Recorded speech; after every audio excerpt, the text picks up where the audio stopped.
Welcome back to the Friday afternoon sessions where we give you all kinds of good and useless information. Good and useful information. I apparently demonstrated that I knew what this was and therefore they handed it to me. Ethics, I got to report this somewhere, don't I? Okay. Now, is he here? He's heading out the back door. Ah, there he is. He's going to close the doors for us. That's all he's going to do. Okay. Paul Bernard is going to come up and talk to us about the Recreational Boating Safety Program. All right, let's do this. See, we told you you were going to be in the program somewhere. Where are we going to go? Where are the young leaders that were there earlier? I was going to pick on them. They're over in the FLC class. Man, I really wanted to pick on them. Yeah. All right, I'll have to find somebody else. I'll use you. I'm good. Just open the wall up. I ought to do that. Hey, everybody, how are you? It's funny how often I get the immediately following lunch crowd that everybody's in their after lunch lull, and it's my job to bring you to life. So I'm up to the challenge here. Pat, Commodore Ferry's not in here. So the people that know me know that my mind works in kind of weird circles. And one of the weird circles that it was working in, for whatever reason, as I was walking in here this morning, I thought, you know, there's three groups of people, categories of people, professions, that it's almost impossible to fire. Government civilians is one of them. Weather forecasters, they can get it wrong, and it's impossible to get fired. And then obviously, hotel carpet designers, right? What is up with that? So, talk to you a little bit today about recreational boating safety, kind of getting back to our roots. And to wake you up, we're going to do some exercises, all right? So, Master Chief is not in here right now. I was going to pick on him for a second. Stand up. Everybody stand up. Everybody stand up. Let's go.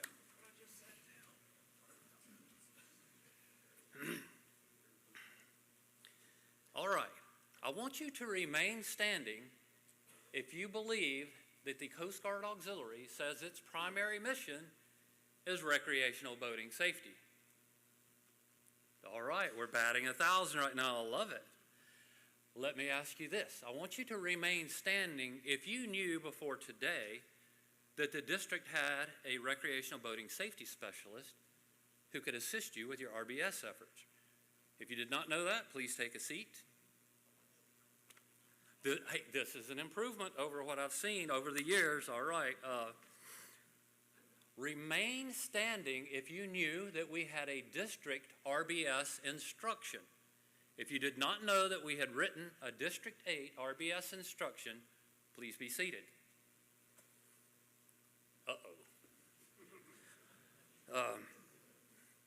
It's probably not going to get any prettier from here. If you have not read that instruction, please be seated.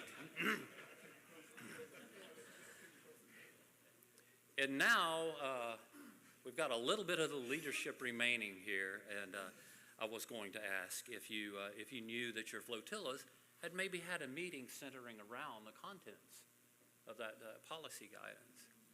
So don't sit down. Come here. I'm going to pick on you right now. Check this out. Stand right here beside me. Face the audience. Did you know that we have policy guidance, commandant level, headquarters level policy guidance on where this goes, how far above this pocket it's supposed to be, where this thing's supposed to be positioned, where this is supposed to be positioned? We have policy guidance on that. But did you know, you can sit down, did you know that we do not have any kind of policy guidance on how we'll do our primary mission? Have you ever thought about how crazy that is? Nothing to kind of unify us, no common objectives, no common focus, no identification of stakeholders, and how we'll move RBS throughout the organization. So we're going to talk a little bit about that today. Are you guys able to read what's on the TV's there. The print is pretty small. All right, so I am Paul Bernard. I the 8th District Recreational Boating Safety Specialist, and I've been in the Coast Guard for 38 years now. I did my 20 years on active duty as a bosun's mate, coxswain most of that time, at stations most of that time, doing the SAR and law enforcement. I retired from that, then took a civilian search and rescue controller job at Sector New Orleans. Did that for 7 years, and that's way too long to be in a command center. Then I did commercial fishing vessel safety for 6 years. And then I've been doing this, and this is my dream job. Back when I was on active duty, I met the guy that did this job. You may have known him. But he came over and he did alco sensor training with us. And his thing was he liked to use himself as a wet lab. And because of that, at some point they encouraged him to seek employment elsewhere, and that kind of opened some doors. So, hey, here I am. Truly, I'm blessed that I've been able to turn an avocation that is recreational boating into a vocation, and this is where my heart is. We'll talk to you a little bit today about the RBS instruction and our guiding philosophy, the auxiliary roles and responsibilities as identified in that instruction. We'll talk to you about remembering some of the basics that we kind of forget about over time, and then we'll talk about RBS operational planning, and then we'll... What's on the, Pardon me? What was that? Oh, this place is on. Okay. I should fit right in. All right. Do I have a clicker up here? I hit the green arrow. I am technologically challenged here. Hey, it worked. All right, that's a self-introduction there. We don't need to do that one again. So I want you to check this out. This is our RBS program philosophy and our mantra. Our philosophy is that we are marketers. And I will challenge you that if you can identify anything that you do for RBS that doesn't fit under the umbrella of marketing, let me know. I haven't had anybody that's successfully challenged that yet. And I want to ask you to do one more thing. As you sit there today, right, I'm going to give you permission for your mind to drift. You know, normally a speaker wants intent focus on what they're doing. But I actually want your mind to drift. And as we cover some of these things, think about how you can use some of these touch points here to do your RBS job, to strengthen your efforts in RBS. So make some notes. If your mind drifts as I say something and you think of a way you might be able to plug it into the RBS program, take a note, because when we wrap things up, that's your test. I might pick on any of you, and if you haven't made any notes, I don't know what to say. So we're marketers. RBS is our product, and the RBS program is our mechanism for delivering our product to the recreational boating public. Pretty simple concept, right? And our mantra is this: we'll actively seek out and exploit opportunities, and we'll work to increase the impact of all that we already do. And I'm going to give you some examples of how we identify and exploit opportunities. I went to Eastern's DTRAIN event 2 weeks ago, and I talked to an auxiliary. I had my suitcase. I was walking out the door, and Kalen Edgar, who won their the number of VSCs, he was the leader for their region. But I stopped and chatted with him real quick, and he mentioned some work that he had done with the Army Corps of Engineers on a lake in Missouri. It was an Army Corps lake. And he said they had a great program. They worked very well with the Army Corps of Engineers, and they, in fact, gave him an Army Commendation Medal for the work that he did with them. So I got to thinking, why don't we have some kind of a relationship with the Army Corps of Engineers at the highest level that maybe identifies some of these best practices that we can use throughout the country, wherever we go. Who's West Virginia in here? West Virginia?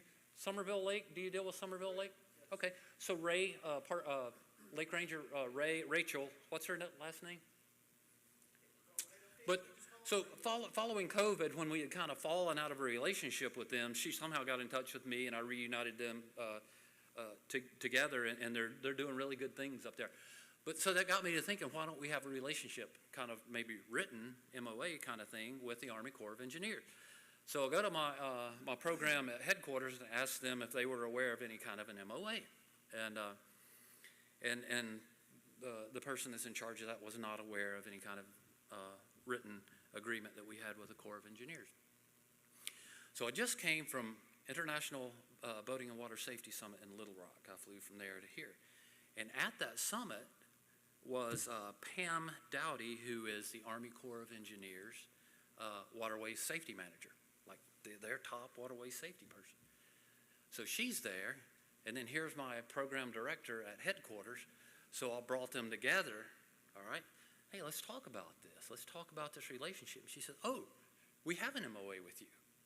We do. So there's two fairly high-level Coast Guard people talking to her, and we weren't even aware that there was an MOA. So this was born because I conduct my business with an eye toward identifying and exploiting opportunities. And when Kaylin was talking to me, the way my mind is working, I see an opportunity developing here. So now we're going to come back together. We're going to revisit that MOA at the highest level. And one of the things that I identified we can give to the Corps of Engineers is contacts. They had no idea that there were people like me that covered the entire country. So we'll give them our contact list. They'll farm it out to all of their lake rangers and hopefully foster a better relationship there. So that's what I mean by identify and exploit opportunities. Where did I put my clicker here? Oh, and the bottom note on the screen is all of this work that we do, there is not a more public-facing aspect of auxiliary operations than RBS. So a lot of this puts us in a position to recruit. And we've spoken about that throughout the morning, to recruit both active duty and auxiliary. So always conduct your business with an eye toward recruiting. My mind goes and it works really quickly, goes to crazy places. I like to do boots on the ground work with the auxiliary. So I manned up a booth at the Louisiana Outdoor Expo about this time last year. And we're engaging people, and I'll show you some things we're doing to make ourselves a little bit more exciting. But we're engaging people, and a woman and her son walk up. He looks 12-ish years old. They walk up and they talk to us, and we have a few handouts and chat with them a little bit, and they start walking off. And I said, I nudged the auxiliarist next to me, did you see an opportunity? And he said, like, no. I said, ma'am, excuse me, would you come back? So she walks back up, and she's wearing a scout shirt. Opportunity, anyone? Is your mind thinking opportunity right now? Right, so what we did with that is I asked her, I said, are you a scout leader? And she said that she was. I said, do you do like canoeing and that sort of thing, interested in boating safety? She said, yes. I said, would you be interested in having us give a boating safety presentation at one of your meetings? I'd love it. Okay, so program your minds on the RBS front to identify opportunities and exploit them. And if you identify an opportunity that you're not quite sure how to exploit, I love a phone call that begins with, hey, Paul, I've got a crazy idea. Love those phone calls. All right, so here are the elements. I mentioned we did not have a program. When we wrote the instruction, we wanted to identify the RBS stakeholders, and we've called them elements. So the district RBS program coordinator, that's me. Because we're such a sector-centric organizational society, we had to establish people at the sector that were responsible for RBS, so that's the sector RBS coordinators. And then we have RBS units and RBS enforcement units, and there's a little bit of a distinction there. Some of our MSUs and maybe even our ATON units might do periodic RBS work, but they don't have an enforcement capacity. So an RBS enforcement unit is just an RBS unit that has enforcement capacity. And then the auxiliary, obviously they're going to factor heavily in as an element. And then public affairs, if we look at ourselves as marketers, then we should have the marketing arm of our active duty forces as a player in our program. And then interestingly enough, our command centers that process our SAR cases. What is a SAR case if it is not a failure of our RBS program to prevent an accident? All right. Yes, please. What is the enforcement, particularly at the RBS unit and then an enforcement unit? What's the enforcement part? All right. So when somebody is being stopped by a law enforcement unit, they are probably not thinking that they're being marketed to, right? But But that RBS boarding is a great opportunity to impart RBS knowledge and education on that mariner beyond just the basic equipment requirements, right? Good conversation to have. If they checked a boater in this area today, everything checks out good, maybe a good question to pop in at the tail end of that boarding. Hey, we got some weather coming in. How are you tracking the incoming storms? Well, what do you mean? Check this out. Check out my weather radar app. Oh, look at that. It looks like it's about an hour away. You might want to seek safe harbor. So every contact that we have, and you think about that too. You have somebody here who is like the Coast Guard Auxiliary's biggest VSC guru, somebody that just racks up obnoxious numbers. Is that person here right now? Carl, is that you? Okay. So think about where, you know what, I'm getting ahead of myself. I've got this coming up on another slide. We'll get to that in a second. So the time is blocking my notes here, but one of the things that you're required to do, or that we ask that you do, is collaborate. You're going to collaborate with that sector RBS coordinator. You're going to collaborate with me. That just means enter into a productive relationship with us. And I have a thing when it comes to calling me, and everybody that deals with me knows this. I am completely open phone line. Anybody at any place at any time in the organization can call me for anything. So I'm going to leave you, before we leave here, every one of you will have my personal cell phone number, and share that widely. Share it with your flotillas. It can be the newest person coming into a flotilla. If they have a question that they want to ask me, they're welcome to call me directly. And then I've been a part of the organization long enough to know that if the flotilla command needs to be brought into the loop, that I'll do that. All right, anybody, anytime, any place, for any reason can call me at any level of the organization. That's absolutely true. Yes, it is. But I realized who you were and what your responsibility was. I don't know how many years ago it was, but I can call you. Yep. And picks up on the second ring. Yep. Yeah. So we want you to develop, maintain, and execute a paddle sports safety plan. And that's actually an enclosure in the RBS instruction. We've kind of spelled out the strategy and the steps that you'll take to do that. So we've made that part easy for you. This is a big one. I want you to put the gold hook on the side where you have gold side active duty presence in your areas. Put them on the hook to come to your flotilla level meetings and your division level meetings, and whatever meetings it is. Put them on the hook to do that. Master Chief Petty Officer of the Coast Guard, Heath Jones, I knew him when he was a non-rate.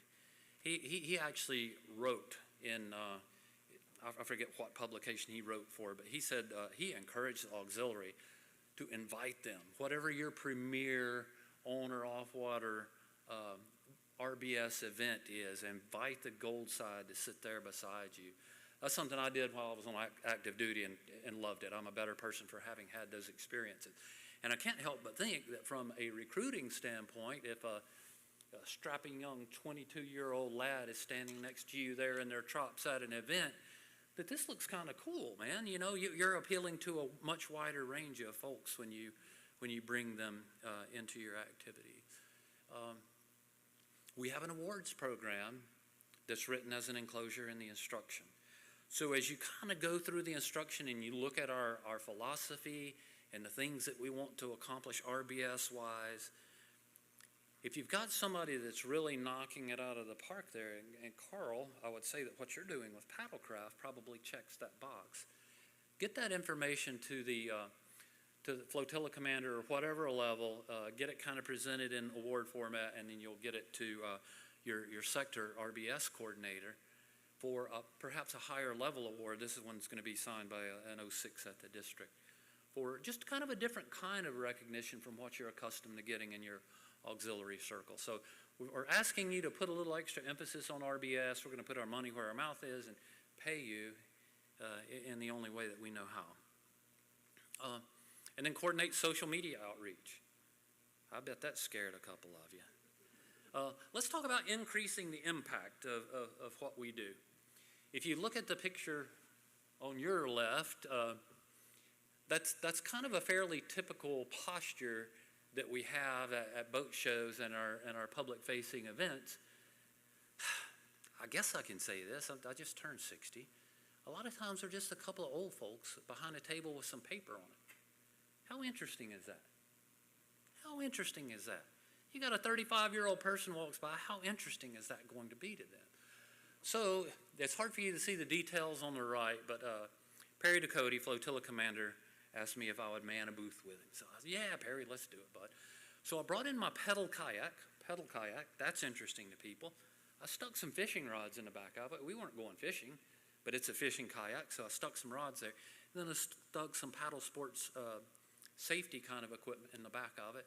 You can't really see it, but we have a recreational boating damage control kit, a ditch kit, fire extinguishers, and all kinds of props back there as well. And the one thing I like is the inflatable belt PFDs. Have you seen those Coast Guard approved inflatable belt PFDs? You'll see a video here in a minute that shows that. I like those because I don't have to buy a $14 rearming kit. I can buy a 16-gram cylinder for about $1 a piece off eBay, and I just buy them out of my own pocket. And so we rope people in. He said, have you ever seen an inflatable PFD work? And we put it on them, we get them to activate it. And that's what this young man who is under 16 did with this. And obviously he can't wear one. He's not of age yet to be approved for an inflatable PFD.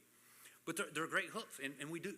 If you see anybody media walking by and you can get them to come in, they eat that stuff up. So increasing the impact of all that we already do. Whatever you do RBS-wise, think about ways you can increase the impact. And if you're running kind of blank on what to do, that's where my phone number comes in handy. Here's the directive. This is auxiliary management and leadership here. Push this down to the division and the flotilla level.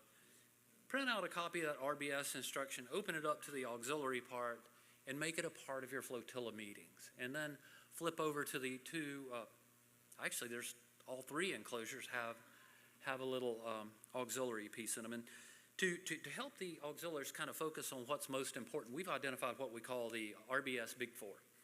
National Safe Boating Week, that's our Super Bowl week, right? How many of you have heard of Operation Dry Water? All right, so we need to raise the visibility of that. That's our annual and ongoing Boating Under the Influence campaign. And then we have an operation that we call, this is District 8 specific, Operation Artemis Boreas.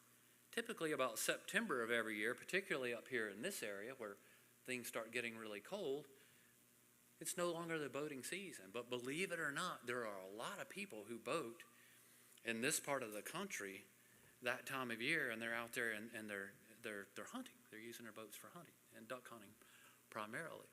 So Artemis, Operation Artemis Boreas. Artemis was a Greek goddess of the hunt. Boreas is a Greek god of the winter and the cold winds. So fittingly, our enforcement, it's an enforcement and outreach operation for the district is Operation Artemis Boreas. So whatever you can do to reach out to those people who hunt by boat or who boat in cold weather, this is what we're going to focus on in what would traditionally be thought of as the off-season, the non-boating season. And interestingly enough, since we've initiated this campaign, we've seen a drastic drop in the number of SAR cases in the coastal regions where we've really been working this and working the enforcement piece. And the number of SAR cases we've had involving duck hunters. Let's talk about how we market. We market through direct contacts. That's courses, classes, outreach engagements like boat shows, PV, that's an opportunity to market the program, VSC, law enforcement contacts, and public presentations.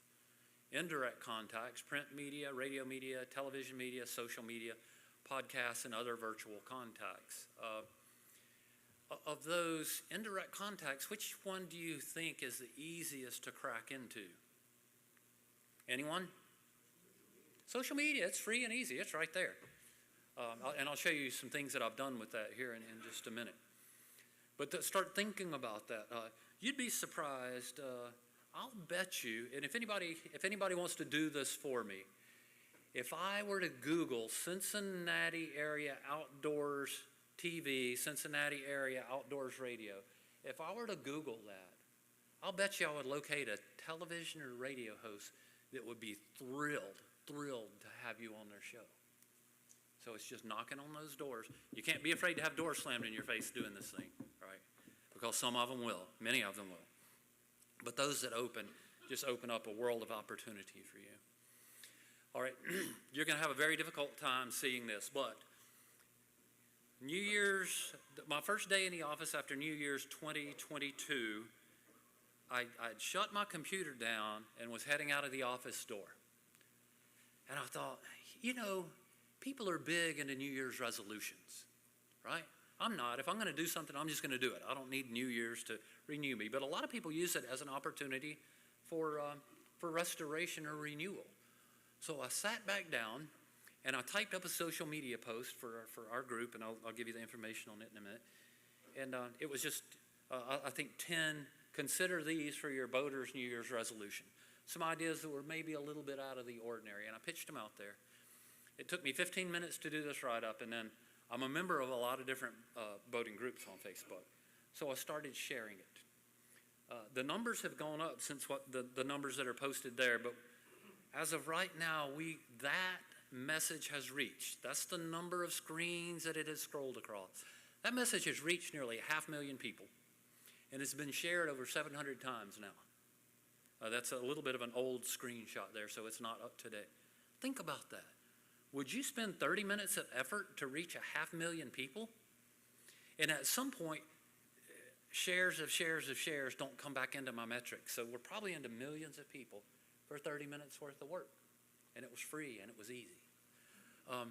So on the right-hand side of that column, and this is where you come in really at the auxiliary level, is I just randomly, I've typed into Facebook search engine Coast Guard Auxiliary, and I just pulled 3 flotillas at random and looked, and these flotillas, and I can't even see what the numbers are, but they had 2 posts in the previous year, and one of them I think had maybe 10 posts in a year.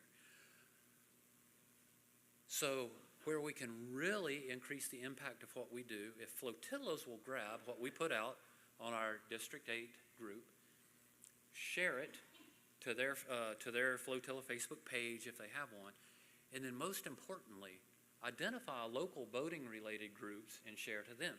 When I was talking to the auxiliary over in St. Louis, flotilla commander, I've forgotten her name, kind of northwestern Missouri, Perry Lake, I believe it was the body of water that was her home body of water.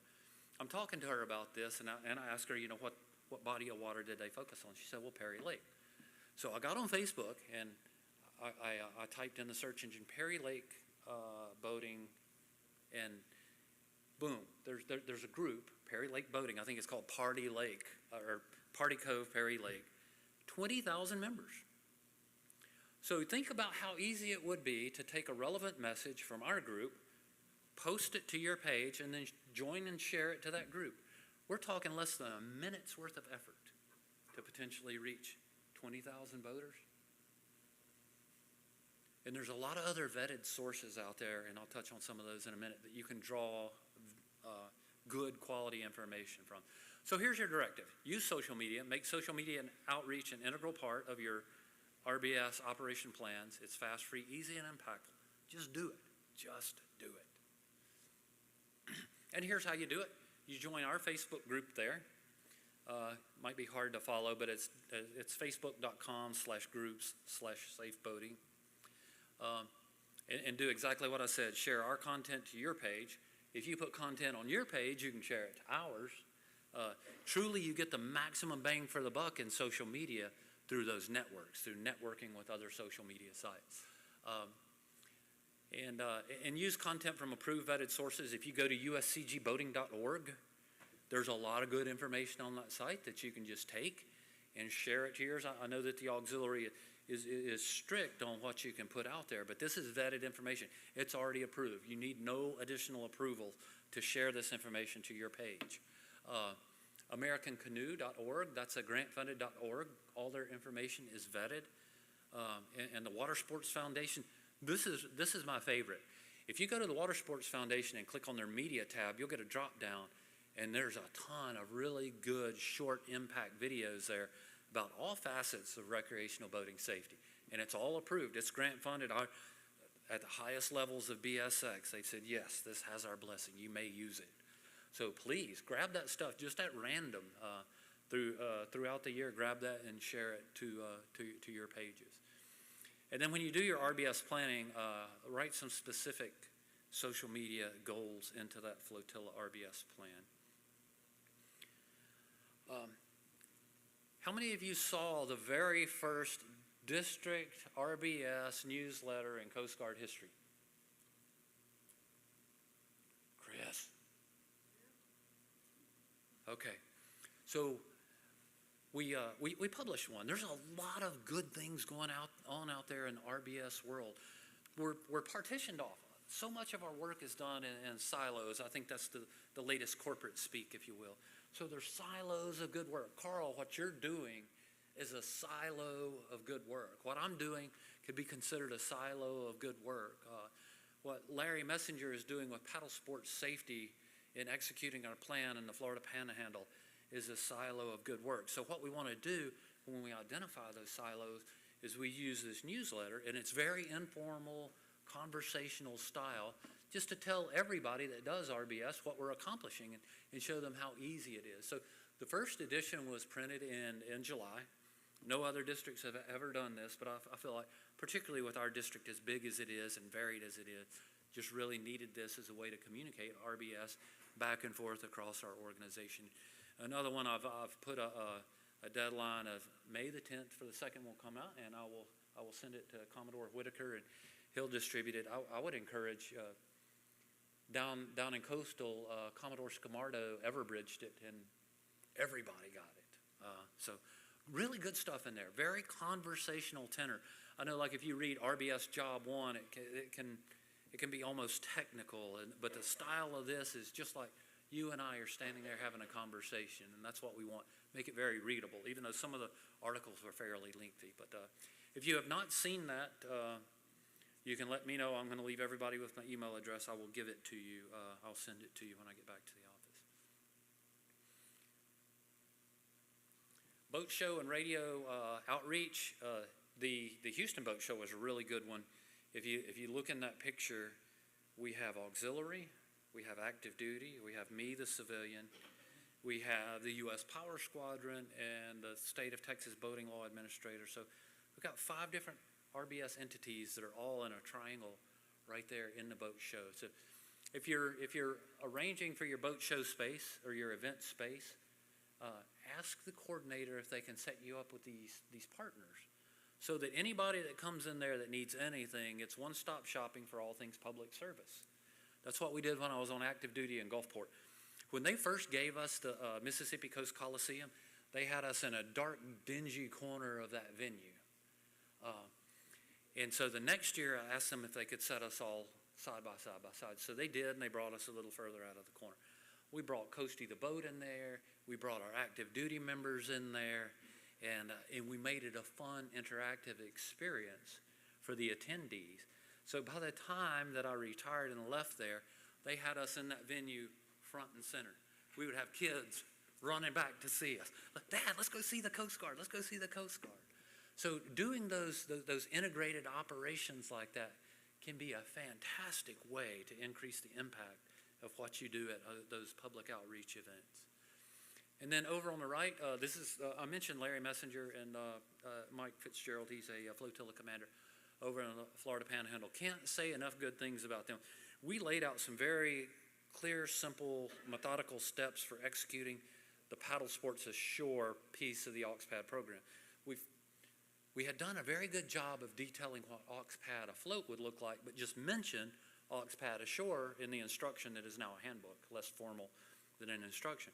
So I've provided some structure for how we'll do that. Man, I am telling you, this stuff works great.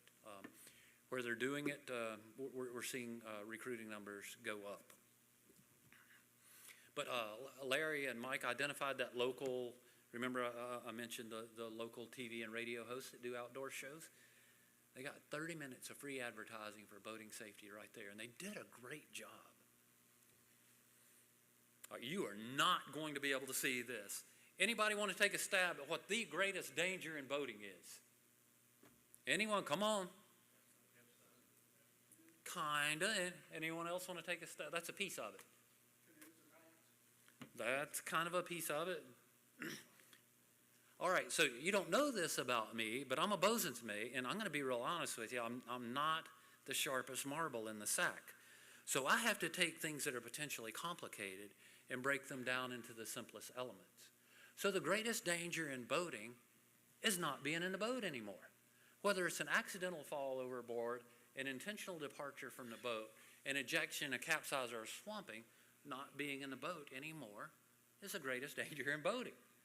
What's the very best mitigation measure that we have for that? Well, ideally, yeah. All right, well, when it happens, because sometimes it happens even when people are minding their P's and Q's, but the PFD. But another thing that you can't see is the graph on the left shows PFD wear among boaters who are not required to wear a PFD. Like 20 years ago, we were at 6-point-something%. And here we are 20 years later, despite our constantly harping on that PFD message, we've only moved it like 1.25%. So how effective are we with that wear it message? We know it's the single most important mitigating measure, and we're not being very impactful. So is that a very clear call to keep doing the same thing? Or maybe we need to mix things up a little bit, right? And then the graph on the right, and the most telling line there, the bottom line, which is there's statistically insignificant rises and falls in that, but that's boating fatalities per year. So we're not making a huge dent there. To me, when I see that, that is a clear and compelling call to maybe try a different approach with what we do. So a lot of what we're doing with the district program is with an eye toward not doing, you know what they say, insanity is doing the same thing over and over again, expecting different results. We've got to kind of depart from that insanity. So here are some new tricks for us. I scratched out that last part. I didn't want to offend anybody. So as we set up at public venues, I often hear the word static display. May I ask you to remove that horrible language from your lexicon and turn that into an interactive exhibit, all right? Are you feeling what I'm putting down there? Kind of like the inflatable belts and all the cool props that I showed you that we set up at the boat show. Get rid of it. Ditch static display. Never use that word again in RBS circles. Interactive exhibits is what we do. This might be tough for our folks that do the VSCs. Did you know, or do you believe, that having all the required equipment on board does not save lives? We respond to a SAR case or an accident. We do our law enforcement boardings, and overwhelming majority of the time these accidents occur, everybody has all the gear on board they're required to have. It's having and using that gear and having extra gear that truly makes a life-saving difference. For those that do VSCs, here's another good conversation to have. When somebody falls overboard and it's a weak swimmer, what's the typical reaction of the people on the boat going to be? How often do you hear that somebody jumped in to save somebody and now we have two fatalities or two people that are, all right. So we require them to have that type 4, but how many people are programmed to actually use it when it hits the fan?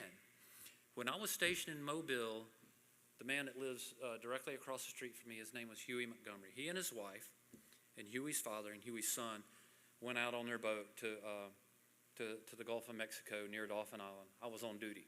I had the OOD. SAR call comes in that a boater said that somebody had fallen off a boat and they needed help, so we scrambled. To kind of tell the story as it played out, the elder, Huey's father, had gone to the back of the boat to take a leak. Boat rocked a little bit, he falls over. Nobody thinks, he's struggling, right? Nobody thinks to throw him the type 4. Huey jumps in to try to help him. And they both start struggling. The boat's drifting away from them. there's a little bit of swell action, and the Dixie bar is just maybe a quarter-mile away. And it's a shallow area, so that when these 3-foot swells push in there, they stand up and they start breaking. And it's a very perilous, treacherous place to be. So after they submerged, the mother and the son just took everything that would float in the boat and threw it over. So now they're drifting up to the Dixie bar, about to become a statistic, just as at the time that, Mary, you mentioned Doug Lavelle. Doug Lavelle was my coxswain. Doug Lavelle goes out there and hooks up to their boat and pulls them out of harm's way immediately. So think about it when you do these interactions with the public. We really emphasize that gear. But it's having and using that gear and having and using extra gear that truly makes the life-saving difference.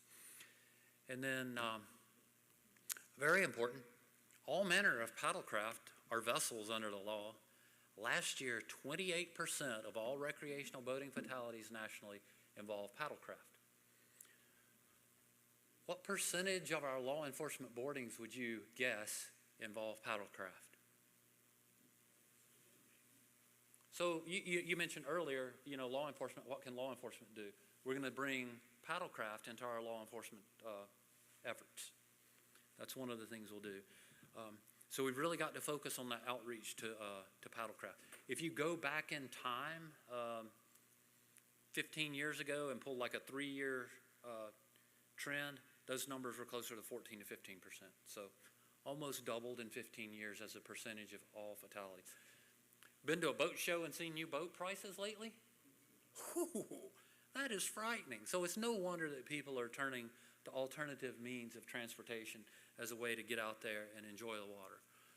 So bring them into your efforts. And Carl, you do a lot of vessel safety checks on paddlecraft. So as you engage, I know you deal with rental facilities a lot, but when you engage those individual paddlers, get them to thinking beyond. Get them to thinking about when they capsize, because you'd be alarmed at the number of people that will take a paddlecraft out and never even consider that they might capsize.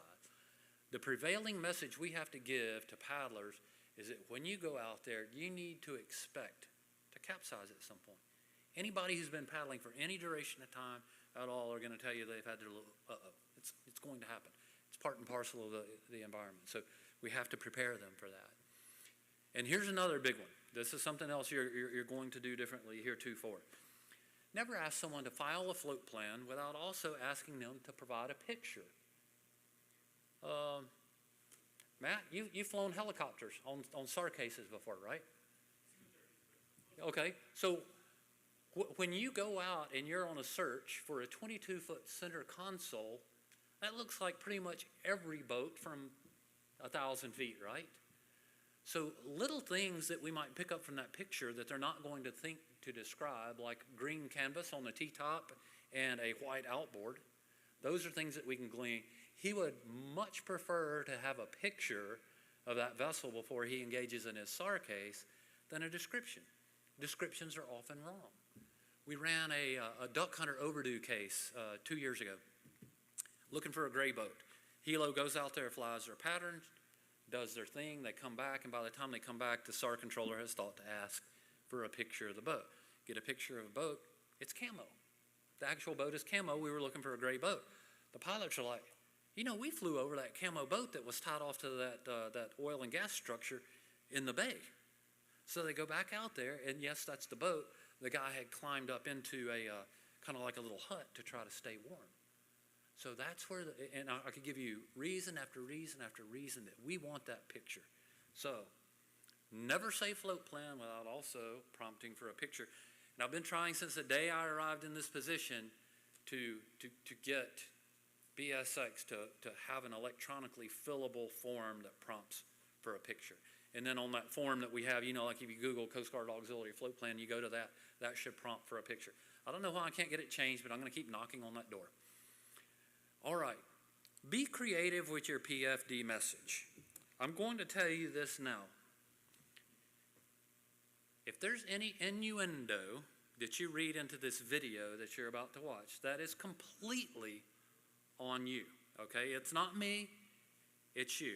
So to set the stage for this a little bit, WDSU TV in New Orleans, National Safe Boating Week 2 years ago, They do their lighter side of the news. You've seen this, like morning news can kind of be casual, fun, friendly stuff, and they have their man on the street, and their man on the street is Heath. And he's given us 4 one-minute live segments of television to talk about boating safety. So, of course, we're going to jump all over that opportunity. So we had done 3 segments. They went great. I'm kind of letting Heath set the pace. And for the last segment, I put an inflatable belt PFD on him. And I said, Heath, when I tell you to jerk that tab, it says jerk to inflate. That doesn't mean Heath the jerk is to inflate it. It means you have to jerk it to inflate it. So he's like, okay. So his camera person is like a 22-year-old young female. All right, I'm setting the stage here. Can we go live with this video, please?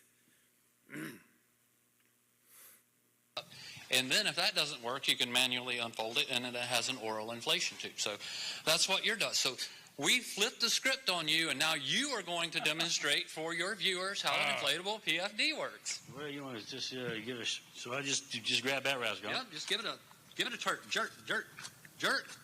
jerk it. You said There you go. if a duck comes out of this, I'm going to be really upset. And then you're going to take your strap, put it up over your neck, and voila, you have a PFD. So that, and that's I like good. my little quacky water wings better. That's why we want folks to be familiar with them, just to kind of know how they work and know what it takes to activate them. All right, so we go dark after this segment, and his camera girl is on the ground rolling, crying. And I'm like, what's going on? And Heath looks at me. He said, Paul, I'm getting you back. Like, what? So then the innuendo hit me. I'm like, oh my gosh, this does not look good. Thank goodness it's hard to fire civilians, right?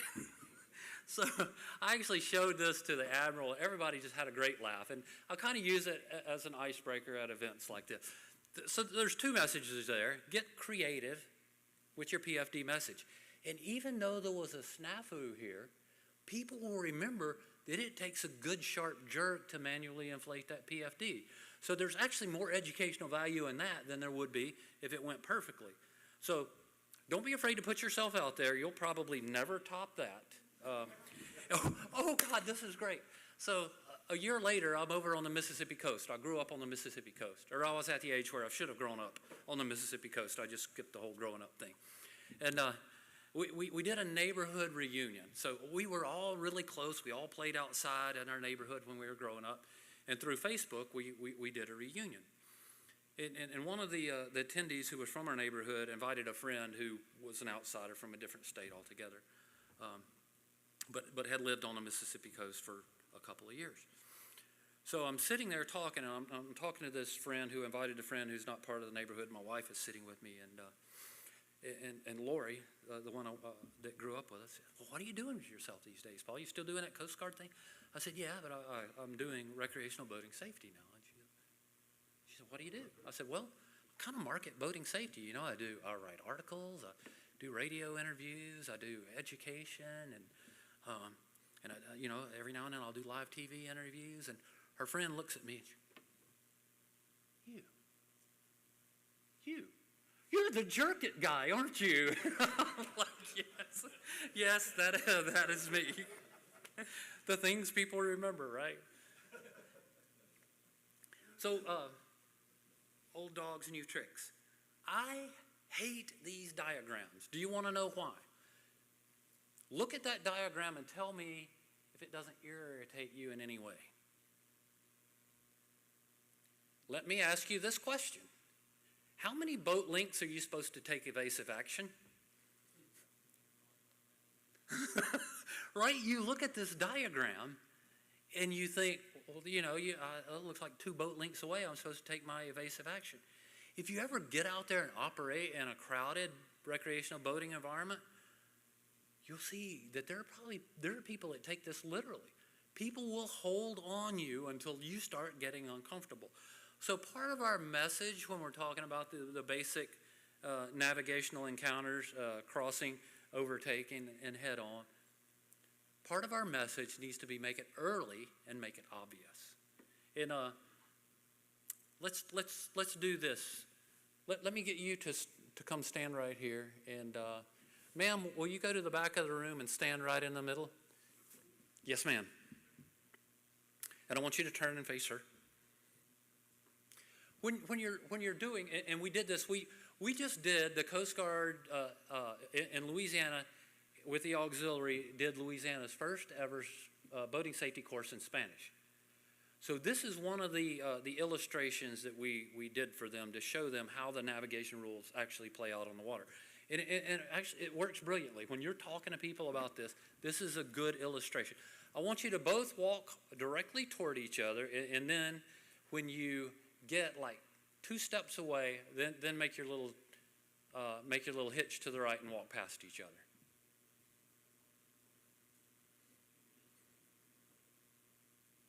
So that's kind of weird. That doesn't feel comfortable. You keep walking to that end, ma'am, you come to this end, you're going to walk back toward each other again.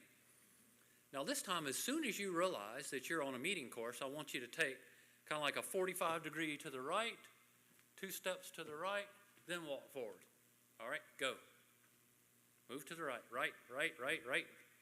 There you go.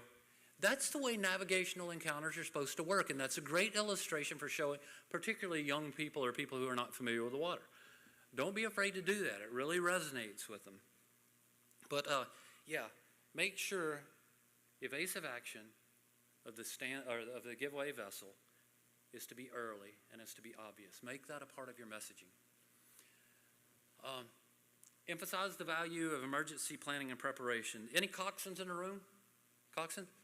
So you know the value when you go out on your boat of responding to a man overboard, a fire on board, a taking on water, and an abandoned ship. How often do we give those messages to the boaters that we serve? You know, when you think about the grand scheme of things, that's not really emphasized in a way that's consistent with its value when you're out there. So think about what you know as a crew member, what you know about a coxswain for how to deal with emergencies. Pass that on to the boaters that you serve. All right. Questions or comments, anyone? You had something that you wanted to tell me? Yeah. I've been following Paul's Facebook feeds, Heartland Safe Boating, and sharing them, passing them along with some our own stuff and stuff we feed from National, from the auxiliary, through Facebook. I get a lot of likes just to people that are in my feed alone. One side benefit of what I've been doing is we just had a mother and daughter join our flotilla. And it was because they saw these feeds and realized it's something that they wanted to do. I noticed the fact we had a discussion. And this is a woman that I've known personally through my law enforcement work, not as a defendant. I helped her and her family out in a family situation. And she knew who I was. I don't know if she knew I was an auxiliarist, but it was because of this that she contacted me and said, hey, I want to join the auxiliary. And then we had our discussions and she firmed it up. And she's in the process of filling out her member packet now. 2 days later, I get a call from her daughter who's just graduated high school. She's joining. So I can tell you with 100% certainty that what Paul's been saying about social media is absolutely true. At the very least, you're getting people out the message. Whatever message you want to send, whether you're just parroting what he's putting out, which is good stuff, whether putting out what the auxiliary, if you like the auxiliary's feeds to your Facebook profile, and get them and just share them, or your own flotilla, your own division, whatever, and forward them to your people, your feeds, those of you that are in social media, whether it's Instagram, Facebook, whatever, you're at least getting the message out there with virtually, I mean, how much effort is it to take, if I see, I'm leafing through my feeds and I see one of Paul's Heartland Safe Boating come up and, oh, it's a boy, share public, done. Just that quick. Just Yep. that quick. And here, I've got 2 new members because of it. Now, who knows what spin-off there's gonna be off of that? But at the very least, I've got people getting the feeds, and I get tons of likes about, PFDs, the auxiliary, put out there, about the culinary program, about the chaplaincy program, et cetera, whatever feeds they put up, I pass on. Minimal effort, maximum response. And what do you have to do? Yep. Spin off of that, the guy sitting in the front row here, he does more rescues than about anybody I've seen, that I see on Facebook at Lake Cumberland. And he does 2 rescues. He does rescue and patrol for the auxiliary, but he also works for a separate, part-time, for a separate rescue company called Marine Assist. And he told me just yesterday, he's never seen so much request for his rescue so early in the season. I mean, it's incredible. I really do want to put you out of business. That's our job here, our RBS program, is to put you out of business. However, to contribute to the RBS program, we try to do. Yeah. I did some research last year into the statistics for accidents and fatalities nationwide. And there's some variance. Some of you guys, if not all, are familiar with what I'm talking about. During the pandemic, everybody decided, since they can't go to the movies, and they can't go here, and they can't go there, and they didn't want to sit at home and vegetate, a lot of them turned to the water. Sales of kayaks and canoes went absolutely ape. I think all sales went up. Mhm. Sales went up a Records. minimum of 25%. You couldn't go to a marine dealer and buy a brand new boat. And if you were lucky enough to find a used one that was worth putting on the water, you had premium prices and you were lucky to get it. What this did was this put a whole crap ton of new boaters with literally no education on the water. Because of that, when the 2020 statistics came out for 2021, there was a 28 to 35% rise in incidents of fatalities nationwide. The variance was because of very high locality. The numbers are starting to drop. Partially because we're back on the water, both sides back on the water, enforcement teams are back on the water where they have been. But we have to get our messages out there aside from doing what we do with patrols and RBS classes, et cetera. Because the numbers are not back down to the pre-2011 yet. So we got a lot of work to do. All right, let me, one last note on social media. You would not believe the intel, the RBS intel that I get through social media. I get private messages on almost a weekly basis from some of those local groups that I participate in. We've made unlicensed charter cases, probably 4 or 5, just right off the top of my head, from somebody dropping a dime on somebody by private message because they saw us on Facebook. A lot of other wins, many of which are slipping my mind. I owe you my telephone number.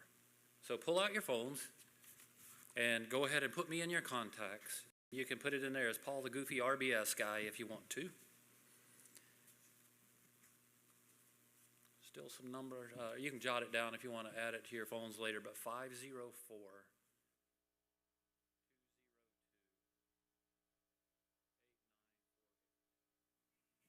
504.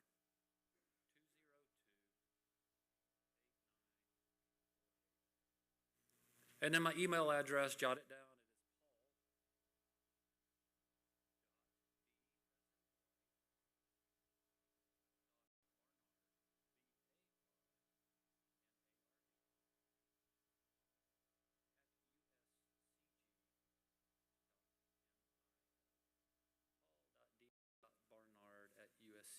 D8ER.mil.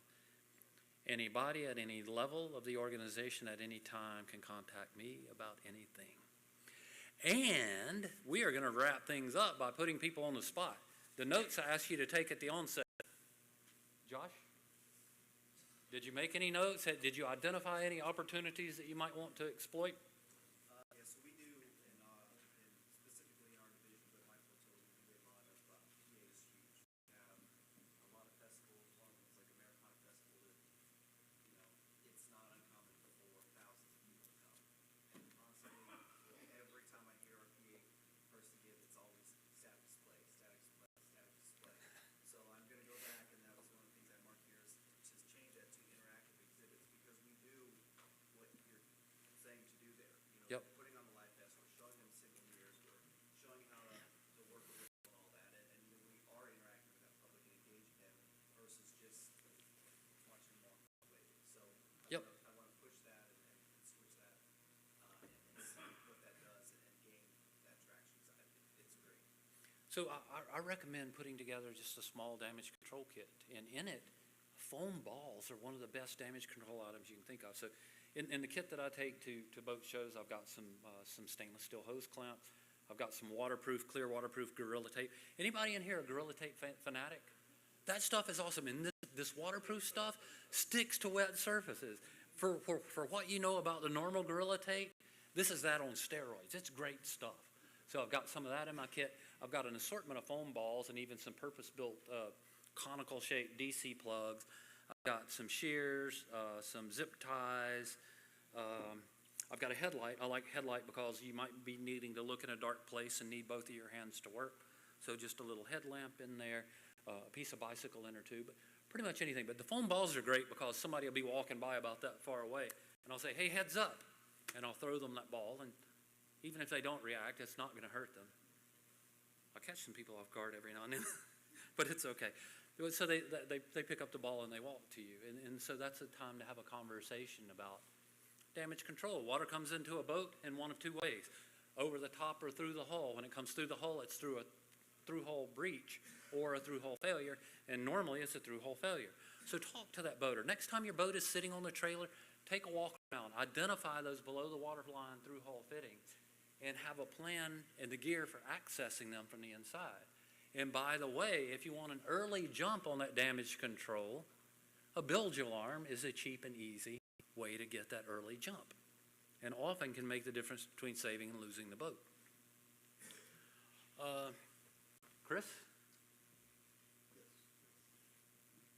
Did you make any notes? Anything? Yeah, I did. I like the idea of actually demonstrating when we're at a boat show, for example, the life jacket, they'll sit, we allow the kids to try them on, parents are watching, and then we get the kids pretty much to be safe. Oh, I like that, yeah. That kind of gives them a chance to actually, understand what we're trying to do. Yep.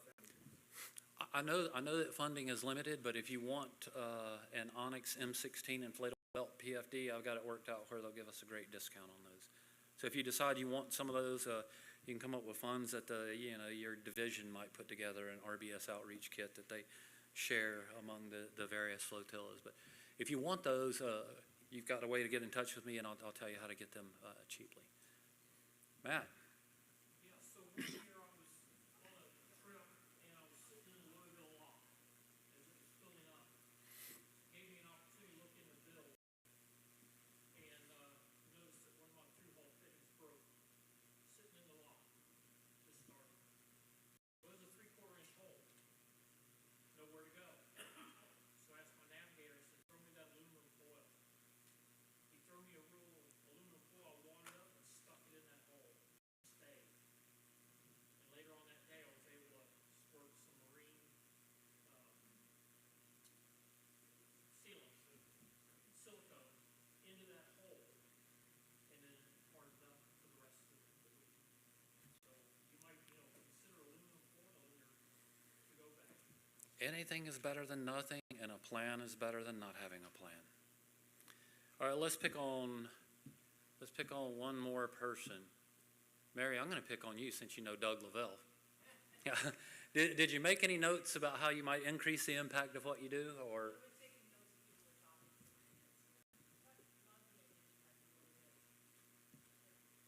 right, anybody else, anything of substance you want to give me? Any ideas you want to share with your peers?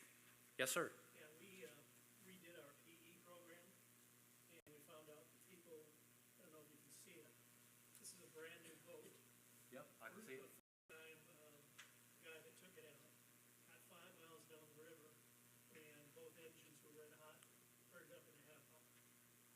So we use this now and say, take PE classes. He didn't know to turn the intake balance on. Mm-hmm. So he ran 5 miles without it. Oh, ouch, yeah. And it really does, you know, people call up and say, you got the guy, the boat bird? Well, we just bought a brand new boat, can we get in? It really does the picture. People don't want to read, they just want to look. Yep, and that's another good thing you can do during those courtesy vessel exams, is kind of take them beyond just the checklist into some of the other tenets of boating safety. Yes, sir. One thing people, I don't know how many of you consider this, but I've already done it personally, is if people in trailer their boats home, offer to inspect their boat in the driveway. I've done this numerous times, and you would be amazed how appreciative people are. I think I try to force money on them. And also, these people ask questions, so you have a chance to do some RBS stuff right in your driveway. And it really is nice. Plus, it shows how dedicated the auxiliary is to the boating public, the fact that you're willing to get in your car and go to their house. Yep. And it works, it's good stuff. And they're also more comfortable in that environment too than they would be in the hurried atmosphere, maybe approaching a dock. Yes, ma'am. Yes, Kentucky Anna Marine Sales in Gilbertsville are so enthusiastic about the boating class. They brought tables and chairs, they cleaned out an area, they can seat 26 people. We've had 2 boating classes there, they like to have one a month, there's no way we can handle that. But they buy pizza and they furnish water. We don't have to worry about that, they set it up, they got a TV, they got a huge screen. Fantastic, but they're so enthusiastic that they tell us they try to get their people to take the boating class. But it was one of these ways, you never know what you'll do. Awesome. Yeah, we have so much fun. It's hard to believe we get paid for this. Oh, sorry, I forgot my audience.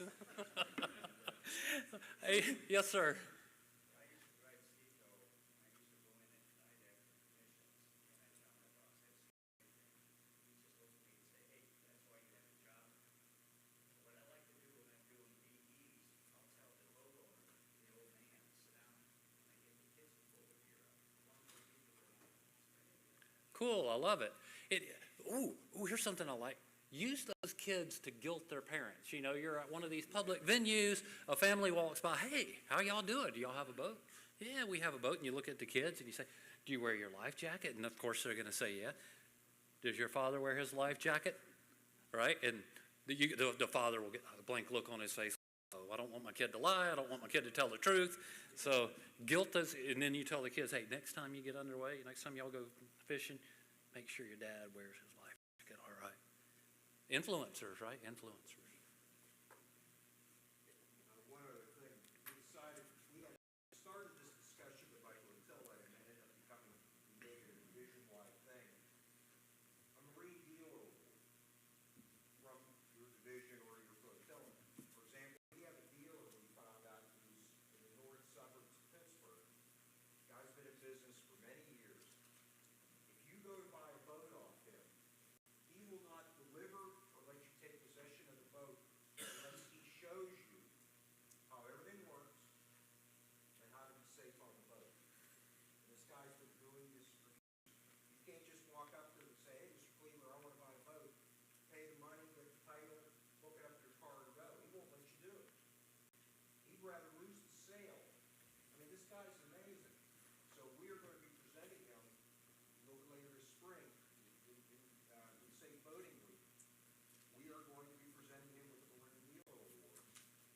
And we're planning on hopefully doing this as a different, somebody different every year. So that might be something you guys might want to think about if you have. Maybe try to get him an audience. Call the local news or local. Awesome. Love it. All right, one last thing. We did run a little bit long here. So at the International Boating Water Summit. I've done back-to-back-to-back conferences, so I've been on the road for 8 days. There were some people shooting some short videos that they're going to put out on social media, and we had these koozies laying around. So I got to thinking. I ran and jumped in front of a camera. I said, let's do one here. I said, I've checked boats that had 5 people on board, and all 5 had their beer and a PFD, and there's not a person on the boat that had their PFD on. So get your priorities straight. Right? Just think creatively. There's creative ways to deliver that message. That's it. Thank you.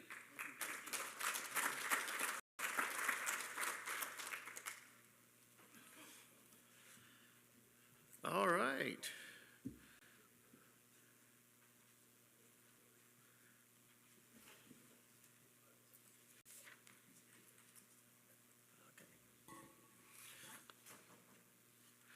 With that, we are going to ask our expert in Coast Guard mutual assistance, Mr. Mike Phillips, to come up and give us a nice short presentation. I get the message.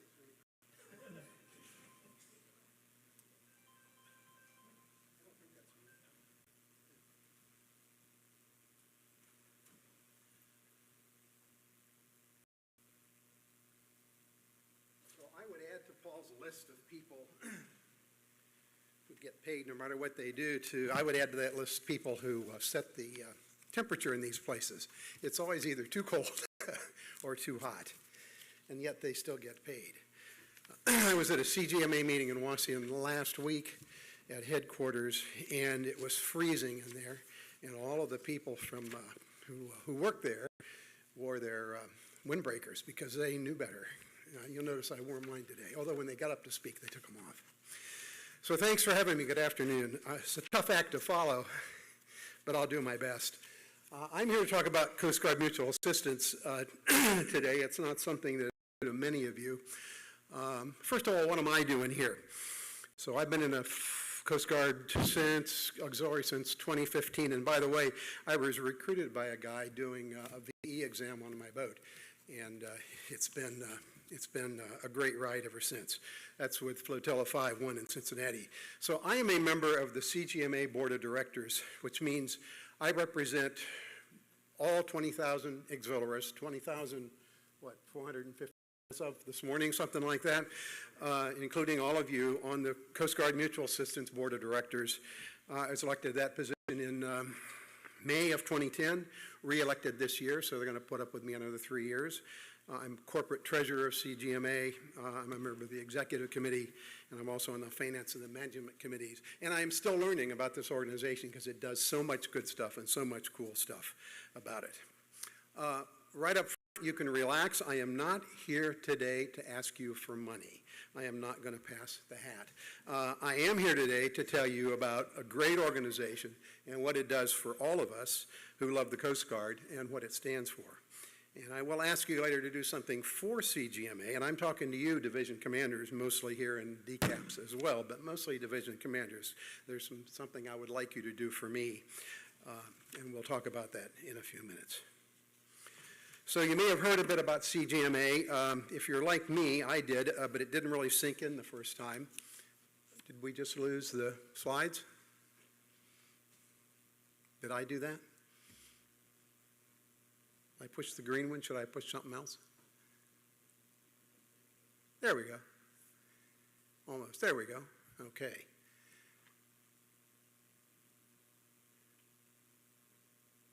Don't know what's going on. Whoa. You know what? Why don't you take us back to the beginning? Okay, one of you guys hit the F5 key. There we go. There we go. And we'll see what happens. Okay, that's me. All right, enough about me. CGMA. So when I got into this organization, I didn't really know what it was. I gave a little money to the Coast Guard Foundation, decided I didn't like that outfit, and discovered this. So what are we? Coast Guard. We are about the Coast Guard. I don't know why it's doing this.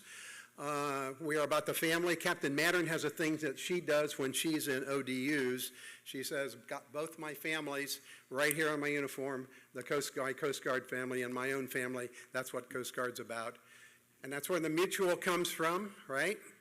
And of course, the assistance stands for itself. And if you boil this all down to its essence, it's about helping our own.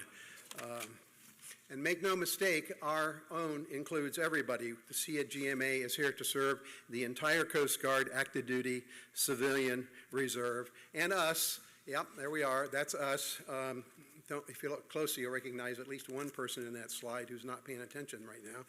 But the Coast Guard Auxiliary. We are eligible for all Coast Guard assistance from CGMA, just like anybody else, with maybe one slight difference, and that is they don't take loan repayments out of your pay because it would take a long time to get a loan repayment back out of the pay that we get in the Coast Guard Auxiliary. So what is our mission? It boils pretty much down to this, financial health. There's a lot of words here to talk about it, but at the end of the day, it's about financial health. We've got programs in 3 major buckets: emergency and disaster relief, day-to-day support, education assistance. We will talk very briefly about each one of these in a minute. So what is the CGMA? We provide either grants or interest-free loans. We are not a government entity. We're a 501c3 charitable organization. Gifts to CGMA are deductible. But you do not have to donate to get a loan. Some things we don't do credit checks. We don't affect your security clearance, not such a big deal here, but when I'm talking to active duty folks. And we don't affect your credit score, nor do we limit the number of times that you can receive CGMA assistance during your career. And each of these programs that we are involved in is about trying to solve short-term financial challenges to make sure that they don't become chronic financial problems. And that's what I mean when I say our primary mission is financial health. And let's think about it.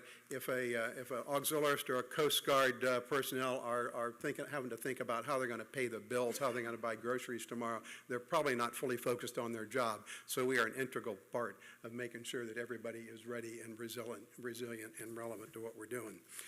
We've got some standard programs, however. Assistance is provided for these kinds of things, situations that require immediate attention and essentials. We don't provide assistance for stuff like buying the latest fancy car, maintaining a standard of living that you couldn't maintain without us, fancy vacations. We are about stuff that you need help with today to solve temporary problems. We try not to get into any long-term or continuing support. We're part of a coalition of organizations that work together to provide this kind of support to all servicemen and women around the country and around the world. And we are officially recognized as the official relief society of the United States Coast Guard. And if you find yourself in, I don't know, Montana, you're moving from Cincinnati to Seattle like we're about to have somebody do, or Cincinnati to San Diego like we're about to have somebody do at MSD Cincinnati, and you find you need help, you can go to any of these partner relief agencies and ask for help. And if there's nobody around in the middle of Montana, go find the Red Cross, and we've got a relationship and they will help you. And this does happen. This does happen. We had a slide in this presentation for a couple of years that showed a moving van that had overturned on the highway and spread everybody's belongings across the highway. You'd think that family didn't need a little help to get started when they got back, and we were there to do it. So the point is, we're just about any place the Coast Guard is, and you see we've got them all over the country here, you can find CGMA to help us out. So as I promised, we take a quick look at our basic programs under domestic and emergency reliefs. We made our bones in this program during the 2019 shutdown. $8.5 million went out the door in just 35 days. If you do the math on that, it's almost $250,000 a day went out the door to make sure that the Coast Guard, who had somehow been left out because we weren't part of DOD, of the efforts to keep the soldiers funded, somebody overlooked us. That's not going to happen again, I am told. During the pandemic, we did about $3.5 million in grants and another in loans. It took us to about $4.4 million in total COVID assistance. Hurricanes.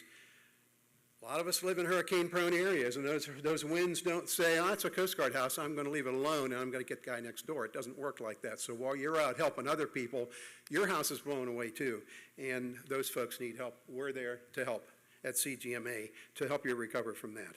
All kinds of other stuff. We had winter storms in Texas a couple of years ago. The power failure in Puerto Rico left a lot of people without power for weeks on end, and we were there to help. Wildfires, we had water issues out in District 14, and of course, the various pay issues that just come with, if the Coast Guard decides to redo its finance system or something like that, who would do that, right? We're able to help there to get you over the hump until your check arrives. That's what we do. You get a lot of bang for your buck with CGMA. Here are some things we've helped with. Basic living expenses, you can read the list for yourself.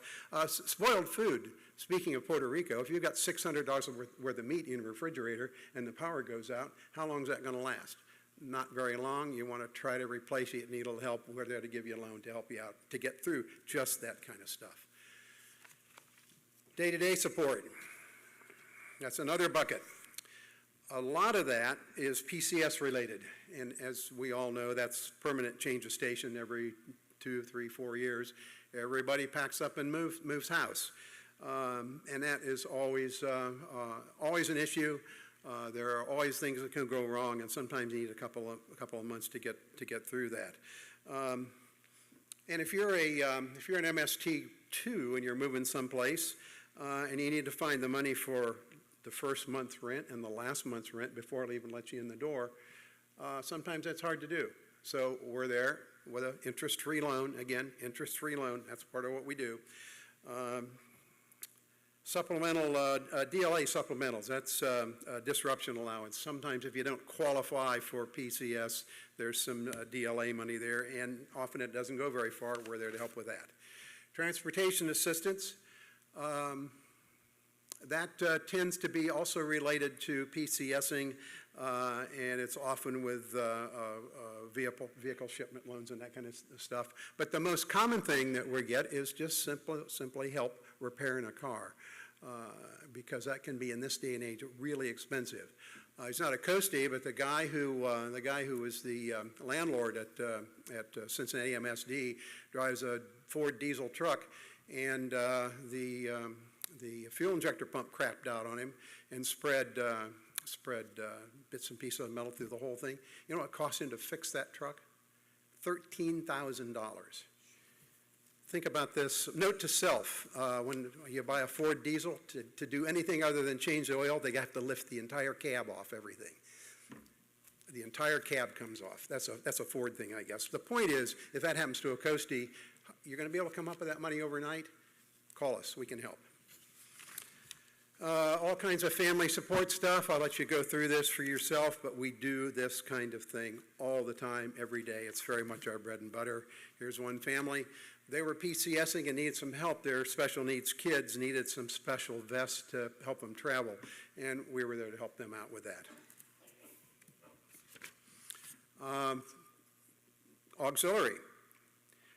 Andrew Niquette received a Coast Guard mutual assistance grant to help with the cost of his cancer treatment. He was diagnosed with stage 4 lymphoma at 23, spent 6 months focusing on his treatment, burned through all of his medical health insurance, burned through all of his savings. You know, what was he going to do next? Well, he had a flotilla commander that knew about us and said, we think we can get you some help. This slide, I think, says 10,000. I talked to headquarters a few days ago, and actually we had given or loaned him $16,000 in assistance to try and mitigate his problem. Education assistance. It's the last of our big buckets. Consists mostly of education loan programs. Most coasties are continuous learners throughout their careers as they gain the kind of knowledge that it takes to help them advance in rank and responsibility. We are there to help them out with that. We can also help you, for example, if you got a spouse who holds a license in one state and you move to another state and you got to start over again paying all the fees for the new license. That's a big chunk of money at one time. we can help with that kind of thing, with an interest-free loan, and once he or she gets rolling, then it gets paid back. It also covers financial counseling. I was on a board of directors of a credit union for, 30-odd years, and we spent a lot of time on financial counseling because money spent up front like that saves everybody money down the line.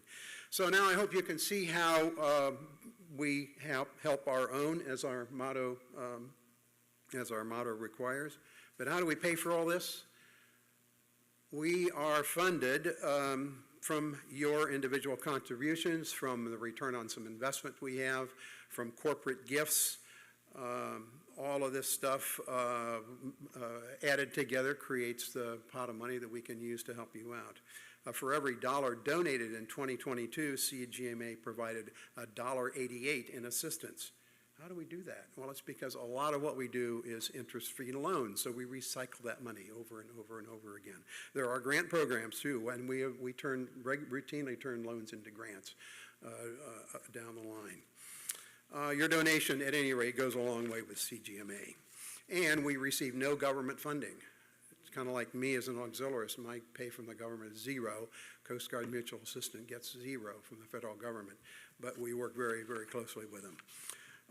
This slide shows donations, total donations for the last 5 years. There's a lot here, and I realize these screens are smaller than I anticipated, but you can get a sense of where we're at. I would like to look at, let's focus on 2022. We got donations, $3.1 million total. $116,000 was from auxiliarists. And in that year, we handed out to auxiliarists $75,000 just by way of comparison. And that's money that they asked for, that auxiliarists asked for and received. Looking at the big picture, we'll see that, in, and I don't have the pointer on this thing, but in 2019 was a peak year for us. Of course, that was the shutdown year, $3.7 million. This, by the way, does not include a one-time grant from United Services Automobile Association, USAA. They gave us $15 million, and they realized how badly we needed funds to help the Coast Guard out, and they realized that the federal government had forgotten us. They didn't forget us. And we still have that money, and we still recycle it, and we invest it now. Part of what I do as treasurer is to keep an eye on those investments to make sure we've got money every year that can be doing that. And it demonstrates, I think, that others are impressed by what we do and the bang that we get for the buck. Because of COVID, grants to auxiliarists peaked in 2020 to about $153,000, or to about $138,000, and to pay for that, we received grants from auxiliarists of $153,000. That includes $50,000 that we got from the Coast Guard Association. Again, they realized the impact and what we needed to do. Let's look a little more detail about last year's assistance. The data is for 2022. You'll see that active duty, of course, is the largest recipient of grants, about $4.6 million. That's in a year we took in $3 million. So when I say we get a lot of bang for the buck, that shows you that. 3,100 people. Somewhere I saw a statistic that says out of all the auxiliarists, at least 1 in 3 will ask for and get help from CGMA sometime during their career, at some point during their career. Civilian is next down the line, and then retired. And then here's auxiliarists, 32 people received that $75,000 we knew of last time, that I mentioned last time. Let's look here, and we'll see that about 900 auxiliarists nationally contributed to the campaign last year for a total of just over that $116,000 I mentioned earlier. That was a nice increase from 2021 when auxiliarists, about a little over 800, contributed about $80,000. You know, I'll leave it to you to decide whether we should have done more. I know we could have done more. I also know, and yes, we do spend a lot of money of our own to be members, uniforms and dues and boat maintenance and all kinds of little bits and pieces here and there, so it adds up. So asking folks to invest more is not always well received by auxiliarists, but just think about this. if every one of the 214 auxiliaries listed in Ox Data 2 yesterday morning just gave $1 a month to Coast Guard Mutual Assistance, we'd have $250,000. We could do a lot of good work for that. But I promised I wouldn't ask you for money, so I won't. By the way, here is what 8 East did in 2022 and 2021. 888 auxiliaries. Of them, 53 people gave. Think about that and what that makes you feel like and what that makes you think about. Those numbers are increasing a bit, but I leave it to you to decide whether that increases enough. Personally, I'm a bit embarrassed. Again, I promised you I wouldn't ask for money. So what can you do if I'm not asking for money? What can you do? Well, remember and learn what you heard here today, please, and learn more for me. Add us to your problem-solving toolbox, okay? You're not going to use this all the time. It's like that neat pair of bice scripts, you know, that has the chain that you can use to turn a shaft if you want, some funky tool that does one thing but does it really, really well. You don't use it every day, but when you need it, it's invaluable. It's invaluable, and that's what CGMA is. Here's what I want division commanders to do, and DCAPs as well. Take what you've learned here today back to your flotilla commanders. Put it on your division meeting agenda after you get done with RBS. Do RBS, and then get this on your division agendas. Encourage your flotilla commanders to put CGMA on their meeting agendas. But basically, everybody, what you can do is spread the word, because this is a great organization. It is there for all the Coast Guard, including you.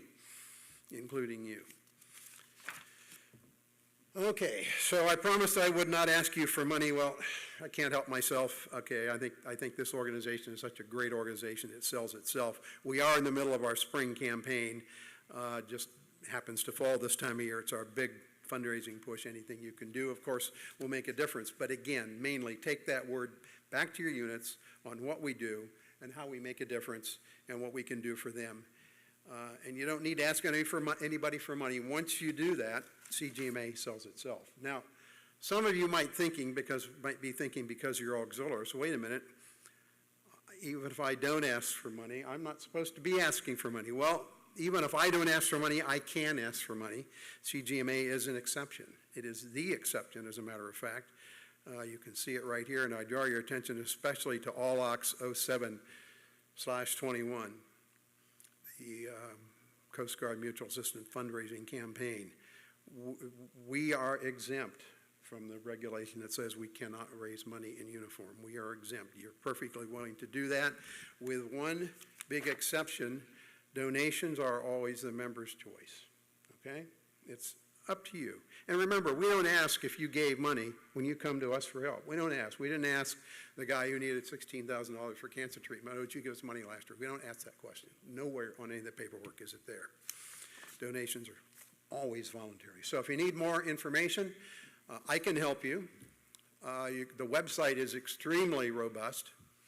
You can call headquarters and they'll pick up the phone most days and answer you. There's an email up there. And does anybody write letters anymore? If they do, there is an address. You can even write us in person.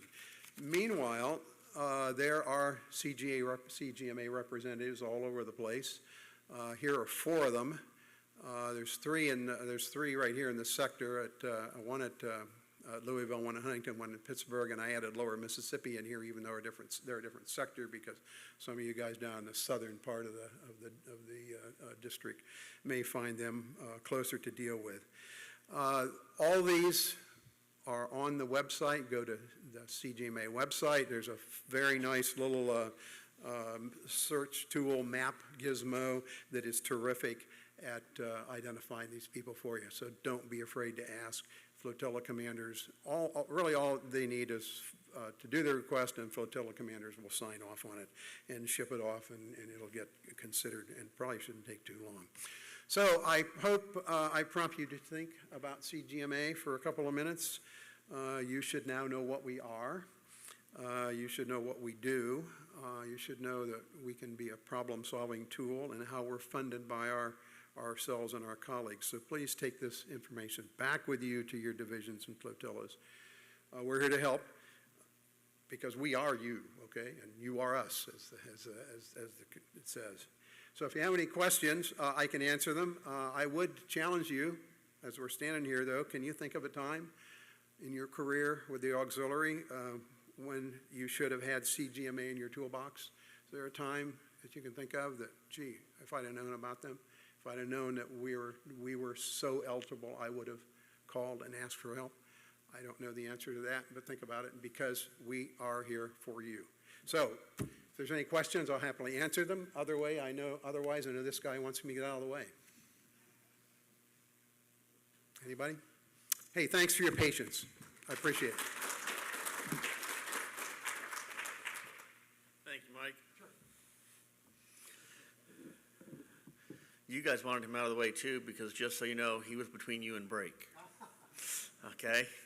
Let's take a 2-minute break and come back, and then we'll continue with our afternoon sessions. Thank you.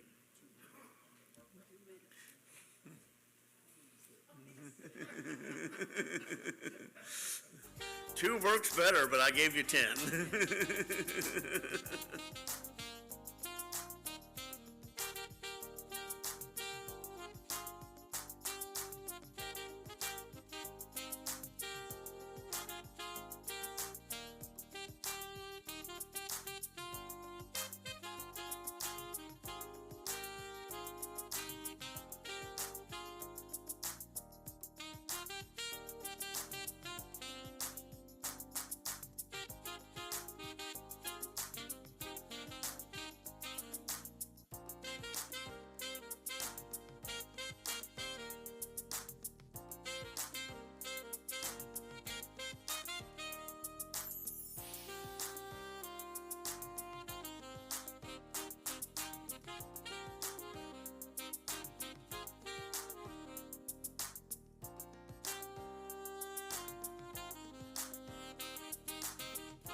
Are we all back? There we go. Microphone is back on. People can hear me, I think, more or less. Where's my person? Oh, there. Okay. Next thing on the list, according to the piece of paper that I have, is Ms. Gerlindy Higginbotham is going to talk to us about diversity and all the good things that are diverse.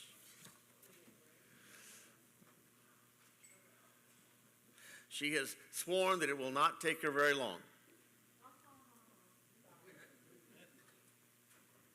I even brought water, so yeah, you got 2 hours.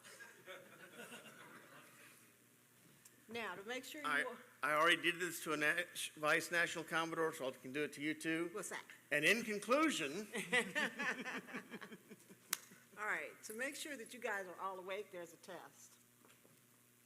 Right here.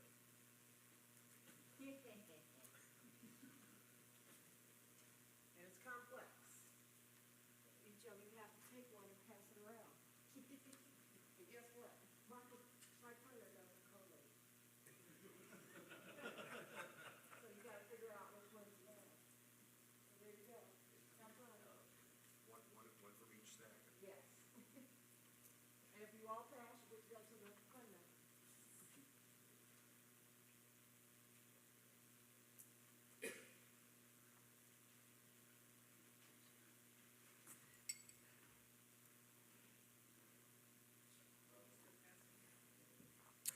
Is he doing good? So in the meantime, he might get them passed out by the time I'm done, right? So I'm Gerlindy. I'm the DSO for District Diversity and Inclusion. I'm also the branch chief, national staff for 082 Eastern for Diversity and Inclusion. Can you all hear me? Or should I step over here? Oh, shucks, now you can really hear me. And guess what? I messed up on another one. I didn't do a PowerPoint. Well, I should have, because then you all would look that way instead of at me, but it's okay. I promise not to make it too long. Boy, I got organization here. I know the Coast Guard Auxiliary is good on organization. So the joke is, how many people does it take to put a light bulb in? But this means that you are awake now, so this is good. Oh, good, we got a line going. Hooray. I knew we could work it out. Next time I'll try to use a printer that collates and staples. Well, while they're doing that, though, let me get started, because I know you all want to get to the next speaker. I'm here to talk about valuing the uniqueness of each of our individual members in the Coast Guard Auxiliary. And first, I want to thank, if there's any Coast Guard in here, I want to thank the Coast Guard for availing me of all this information that you're getting handed out to you today. Please take it and share with your divisions and your flotillas. Make copies. It's valuable information and it can be very useful. And I'll go over all of it with you. First, let me say that through diversity and inclusion, we can transform our workforce, we can sharpen our competitive edge, and we can advance our mission excellence. And I'm going to share with you how we do that. One of the Commandant's principles is that diversity and inclusion is a cornerstone of high organizational performance and mission effectiveness. Our service greatly benefits us when we incorporate diversity at all levels through the Coast Guard, the active duty, the reserve, civilian, and in the auxiliary. Diversity and inclusion leads to new ideas, supports stronger teams, and fosters service readiness. Some of these words you're going to hear over and over in my speech, and that's a marketing trick because if I say it 3 times, you'll remember it and you'll use it. So service readiness new ideas, and stronger teams. Now, I'm going to say this straight up, what diversity is not. We are not pushing quotas. We do not do affirmative action. It is not about sensitivity training, and it is not about assimilation. What we are about is talking about people, variety, unique talents of each individual member, how we value and appreciate each other, and how we think and how that translates into how we act. Things that we should be doing normally every day in our private lives as well as in the auxiliary. In our strategic plan, service readiness is repeated over and over. It is also, and I'll quote here, in our strategic plan for the Coast Guard and our strategic plan for the Coast Guard Auxiliary. And I quote, "The Coast Guard will recruit and retain a world-class workforce derived from the richness of our American society and foster an inclusive work environment grounded in our core values of honor, respect, and devotion to duty." So those are things that we're already doing and we're building upon. One of the things that diversity and inclusion helps us with, and this is one of the things that I push more than any other core point in diversity and inclusion, it helps you with recruitment. It helps you with retention. If we do some of the things that I'm talking about, we can increase our recruitment, and we can maintain retention of members. How do we do that? By recruiting a diverse membership. We foster future growth. By promoting inclusion, we support member retention. We also support leadership development. And I know we have some instructors in here who teach leadership, and that's one of the core things that we want to avail our memberships of, is leadership, training, support, and building that core. And we also help to build effective teams. We are not effective if we don't work as a team. So diversity and inclusion helps us do that. We appreciate diversity and inclusion, and we enrich our lives by doing that. We do it in our private lives, and we can bring that right into the auxiliary. Has nothing to do with politics. Now, you've got some handouts. Thank you very much for everybody that helped. You all passed, so you get to go to fun night.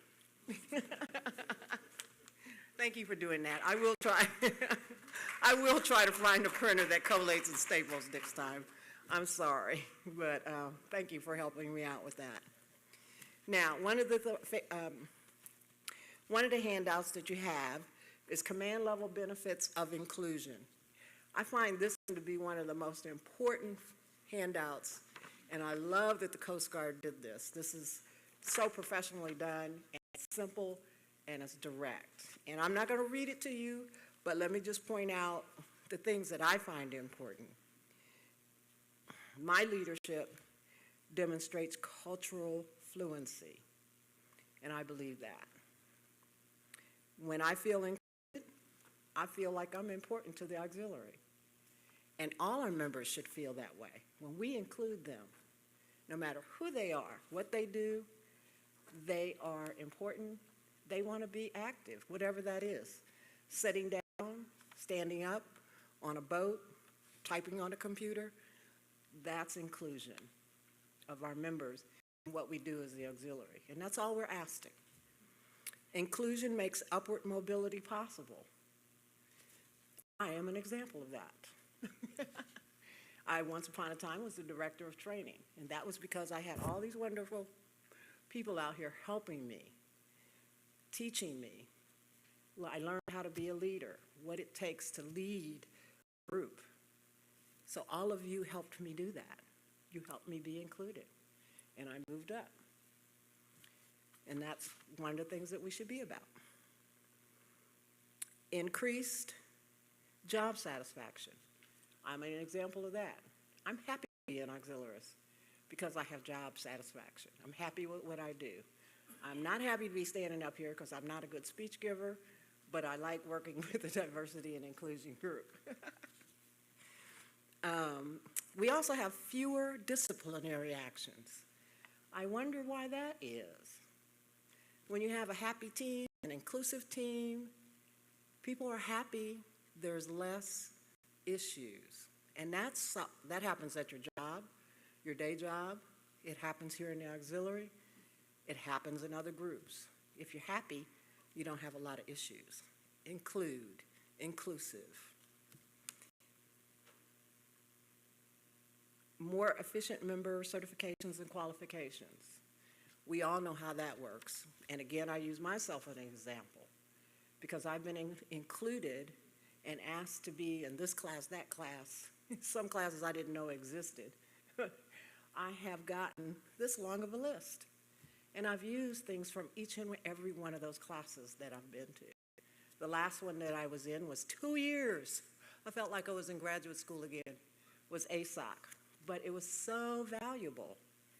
And we had a diverse group, and they included all of the students in everything. Some of the things I couldn't do, there were 2 trips that I couldn't go to the Coast Guard stations, one in New London and one in California, the one in California. Coast Guard Island, Petaluma, I couldn't go there because of my work situation.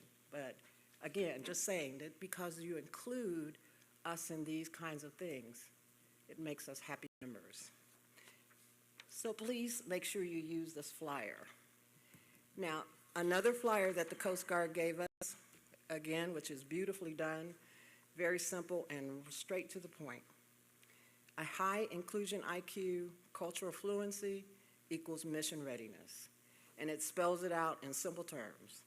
If we're fair, open, cooperative, supportive, and we empower our members, we will have a great workforce. We will have a great membership. We will recruit more people. We will retain our people. So please read this and use it. Make copies, hand it out. I'm not going to go over this flyer, but again, it talks about the total workforce, civilian, reserves, active duty, and auxiliary. And what each one of those, how diversity and inclusion is a positive thing for us to do and be.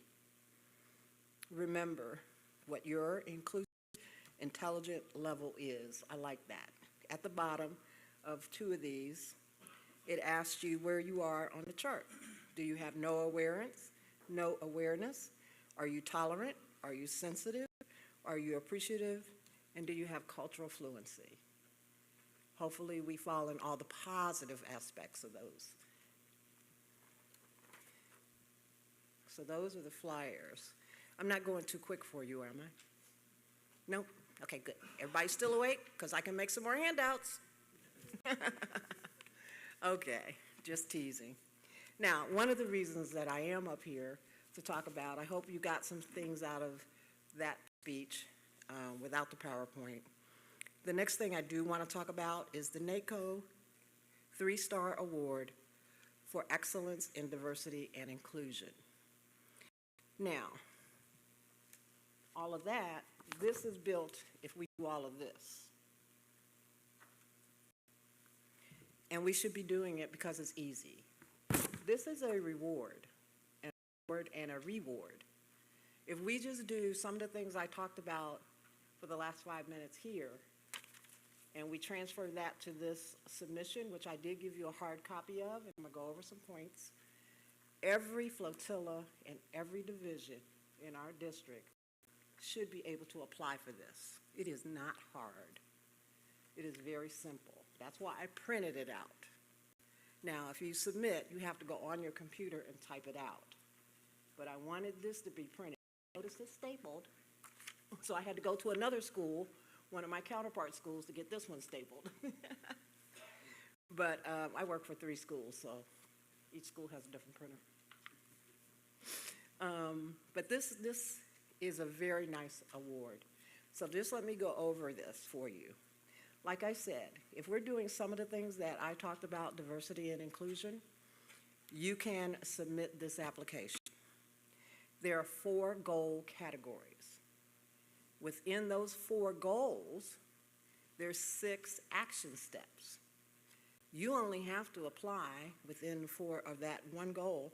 You only have to complete 4. So I'm just going to show you some examples. I'm not going to read everything to you. You can take this home, put it under your pillow, and learn it by osmosis. But I want every division, every flotilla to try and submit this year. Now, yes, Chris is here. Gus, would you stand up? Gus and Chris. These are my ATSOs in the district. And between us, we are going to split our district up. And which area did you take, West? And I have East, and you have South. And we're going to call all the flotillas and all the division diversity officers. And if you don't have a diversity officer, excuse me, we'll be calling the flotilla commander or the division commander. Because you don't have to have a diversity officer to complete this. But also one of the questions we'll ask is, why don't you have a diversity officer? And I'll go over that in a minute, because that's also a simple thing to do. Every flotilla, every division should have a diversity officer. Diversity and inclusion, I should say. So real quickly, do I have a timer? You have a timer? Yeah, am I okay? You want one? No. Okay. Okay, so because I do want to go over this, and I want to go over it slow for you. Don't I won't ever ask you any more questions. You have a time limit, but she does not have a timer. Oh, okay. Oh, it's over there. Okay, so let's take goal number 1, create a positive environment. There's 6 points here. These are so easy to do. Appoint a division or flotilla diversity officer. How easy is that? Fill it in. Number 2, or I should say, ones that I chose were point 1.3. Conduct a minimum of 1 diversity, inclusion, or equity training session for each unit. So a flotilla could do that. How easy is that? Have your unit create a recruiting plan that includes steps to conduct outreach in your local neighborhoods. These are things that you should be doing anyway to recruit new members. These are things that you can do to get members who aren't doing things, to get them out in the community to build your retention rate. You don't have to go and get in the car and go. Some of my members in my flotilla don't drive. We ask them to make phone calls. Help me set up appointments. Rotary Club, Asian community. We have so many festivals in Columbus. Call them all. I'll go talk to them. Another easy one is 1.5. Do a minimum of 4 meetings of the applying year, and I'll explain this in a minute, that was attended by 60% of your unit membership. Now, in my area, because we hold our meetings at night, some of our members don't drive, or they just can't come because of work schedules, like I couldn't come the last time because of my work schedule. We have both in-person and Zoom availability. And our membership has been meeting that way. So we had half and half this time. But that still counts. Zoom is present. In-person obviously isn't present. But we make that Zoom available, and now that we've worked out all our technical glitches, where we don't have that echo, our meetings are very nice. In fact, our division meeting was that way. And I think we had a lot of division people come that time, right, Eric? Okay. Another easy one is unit elected leaders must attend a leadership training. So you guys come to a leadership training here at DTRAIN, right? How easy is that? Check. Goal 2, valuing all your members. We should be doing this, right? Inclusion. Have your unit recognize members. And this doesn't have to be a certificate that comes down from national. Each and every one of your units can do a flotilla certificate or a division certificate. It could be a fund certificate, best attendance. member clown, I don't know, but something to appreciate your membership. Best cook, best fellowship idea. I'm just throwing things out there. Ways for you to appreciate your membership. That builds your retention level. Inclusion. It mentions coins, plaques. So there's different ways to do that. Another point that I feel that's easy for flotillas, list a minimum of 2 routine communications with all members. We should be doing that. We should, on a regular basis, and I know Ramon would love this. And the newsletters we do have to send to him to have a go-over, right? We still doing it. Just to make sure our uniforms are right, our words are correct. But we should send that to him for approval. But it could be newsletters, emails, text messages, a telephone tree. And like I mentioned, I use some of my members to help me make phone calls to outreach. So that's another easy one. Now sometimes this one can be hard, having 60% of your membership attend a meeting. I think the easy one here is maintain 90% of your membership from the beginning of the year to the end of the year. If we're doing everything we can to retain our members and make them active, that's an easy one. Fellowship activities. Have lists for fellowship activities. And those don't have to be big events. You can have them at the end of your meeting. I mean, Eric sometimes has Coke and cookies or whatever, or sometimes we just sit there and talk. That's fellowship. We talk about family. We talk about what we did for summer. And fellowship activities can be the big gatherings. We can do a cookout. And we always do an end of the year fellowship. So I'm just pointing out some of the easy ones in this application. And you can read it in detail, but you'll see that this isn't hard to do. I've called some of my district divisions and said, oh, this looks hard. I don't know if I have time. But nobody said one person had to do it. Get a committee. You can sign one person, goal 1, goal 2, goal 3, and go have a meeting, a fellowship meeting, and get it done. This is not hard to do. You don't have to write a paragraph or a letter for each one of these. Some of these are just check boxes. And some of them do ask you to please give us more detail or attach a newsletter. In 3.5, establish a unit mentoring program for all potential staff officers. How inclusive is that? Again, we're building leadership. We should be doing that anyway. I use this submission as a roadmap to build activities, to build diversity, to build inclusion, retention. This could be a roadmap for every flotilla. A flotilla that has 10 members, a flotilla that has 100 members. This can be your roadmap. It's very simple. If you're not doing it, oh, this is a good idea.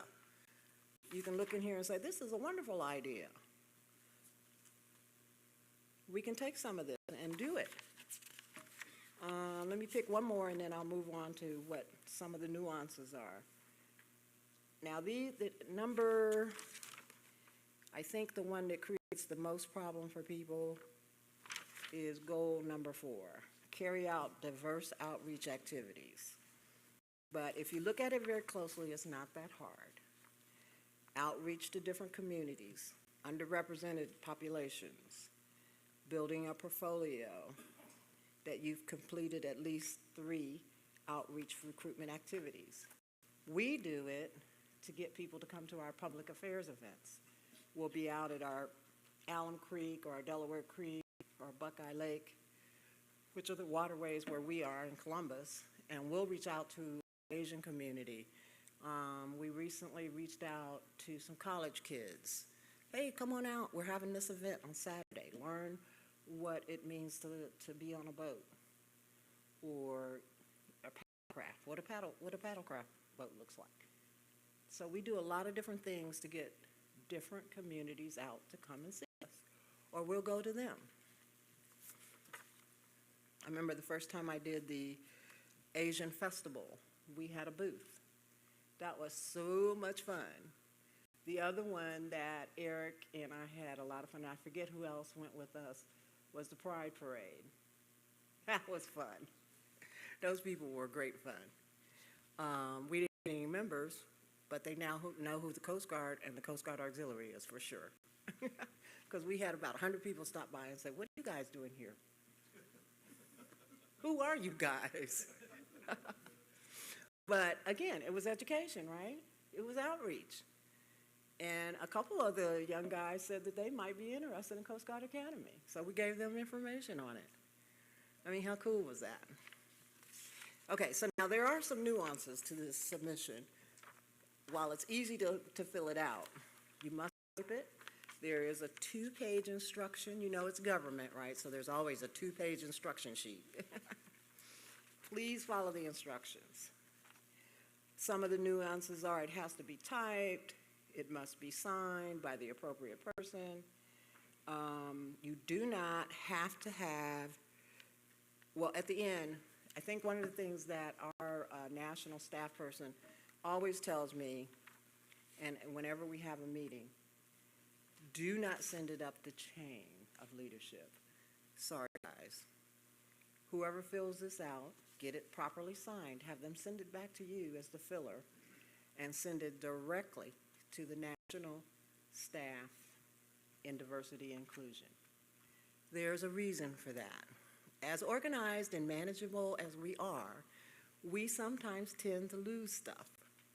And we don't want this lost in our chain going up. Because we do have, I'm not going to say that it happens often, but once in a while, we're human. Somebody takes this and lays it or loses it in their computer, and it never gets to the National Diversity and Inclusion staff. It can't get awarded if it never gets to them. So to bypass that, we just say the person filling it out, get it signed by your flotilla commander, division commander, have them give it back to you, and you zip it straight to the national staff person. If you need help completing this, call me, Chris, or Gus, and we'll go over it with you. You will spend that hour with you or that half an hour with you. I do have, yeah, here are my statistics. In 2020, we had 11 awards. That's 16% of our units.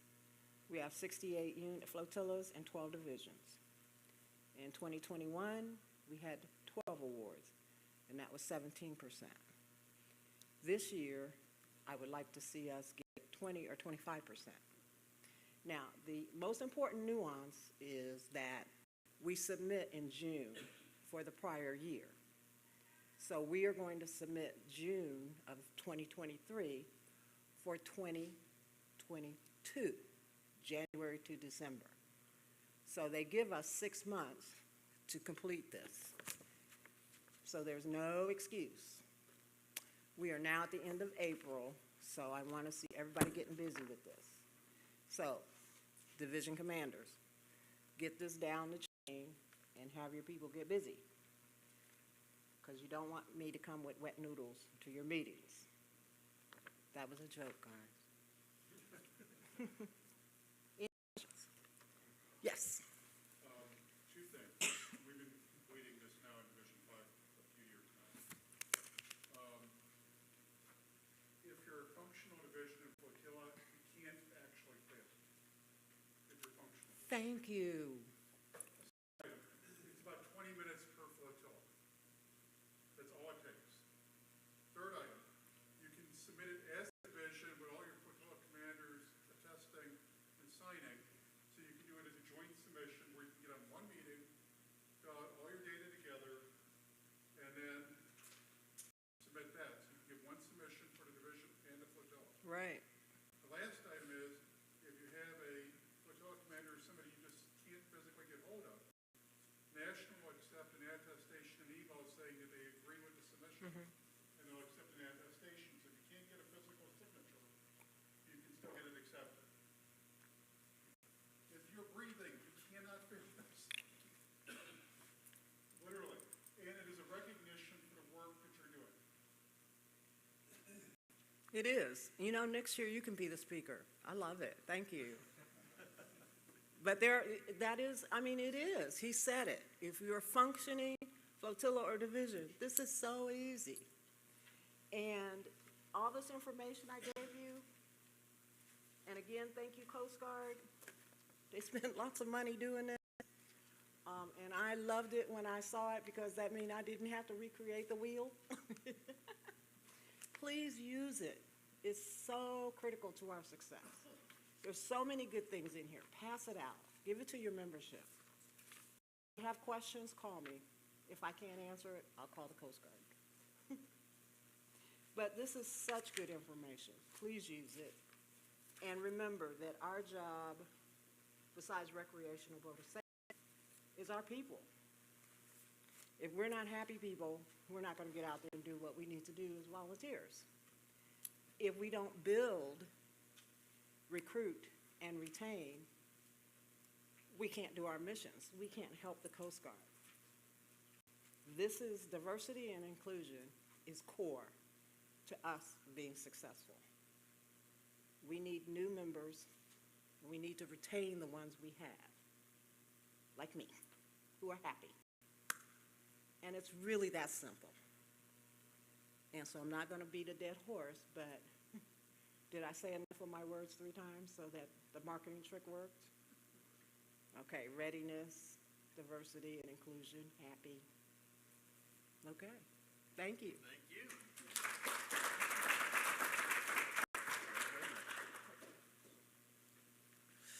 All right. Now, I could let Randy come up, but you know, I might have to pull a quick one on him because I have other people. No, you're already heading this way. Very good. Randy wants to come up here and give us a slight presentation on district, what did you gonna do, safety?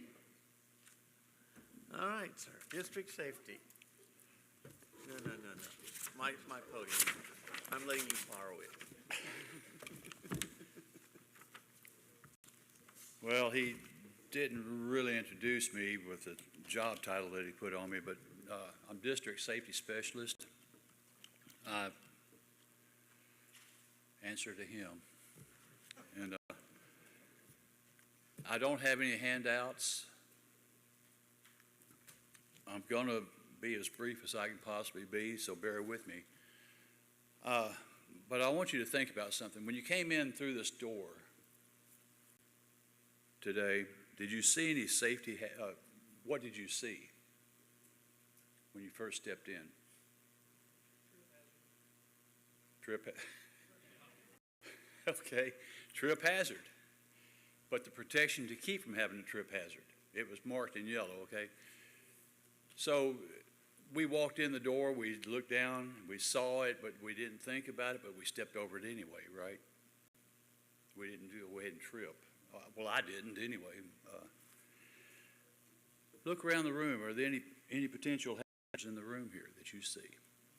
I want you to think about that just a minute. Oh yeah, I got to have the clicker.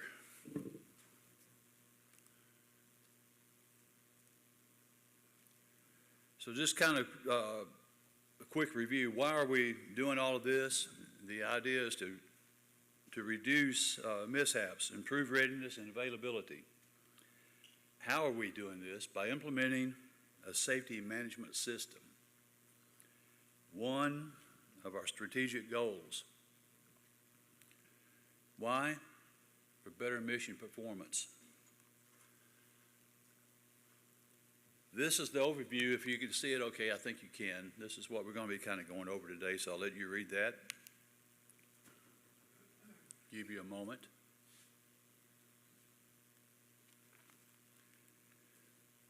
Let's define what a mishap is. A Coast Guard mishap is defined as any unplanned, unexpected, or undesirable event that causes injury, occupational illness, death, material loss, or damage. So what is safety? That's the world's hardest question. So what does safety mean to you? Anybody? preventing a mishap, that's very good. That's where we're just going to go ahead and lead with that, right? This is the dictionary definition. It's a state of being safe, freedom from the occurrence of or risk of hurt, injury, harm, danger, or loss. The quality of averting or not causing hurt, injury, harm, danger, or loss. Some considerations about safety. Safety is something that happens between our ears, not something we can hold in our hands. Safety is a moving target. Our perception of safety is dependent on our environment and the hazards that may affect us. And when we put learning, people, relationships, respect, and living first, then we might get to the heart of safety. Has our sense or perception of safety changed over the past couple of years? How many times have we concluded a conversation with, "Be safe"? We all do that. Some other considerations about safety. I'll let you read that when I say yeast in the dough is pervasive unseen influence. Think about this. We don't see the yeast when the bread is baking, do we? But it's an unseen influence. When we put learning first, people first, relationships first, respect first, and living first, then we might get to the heart of safety. Safety resist, a simple definition. Safety is inherently complex.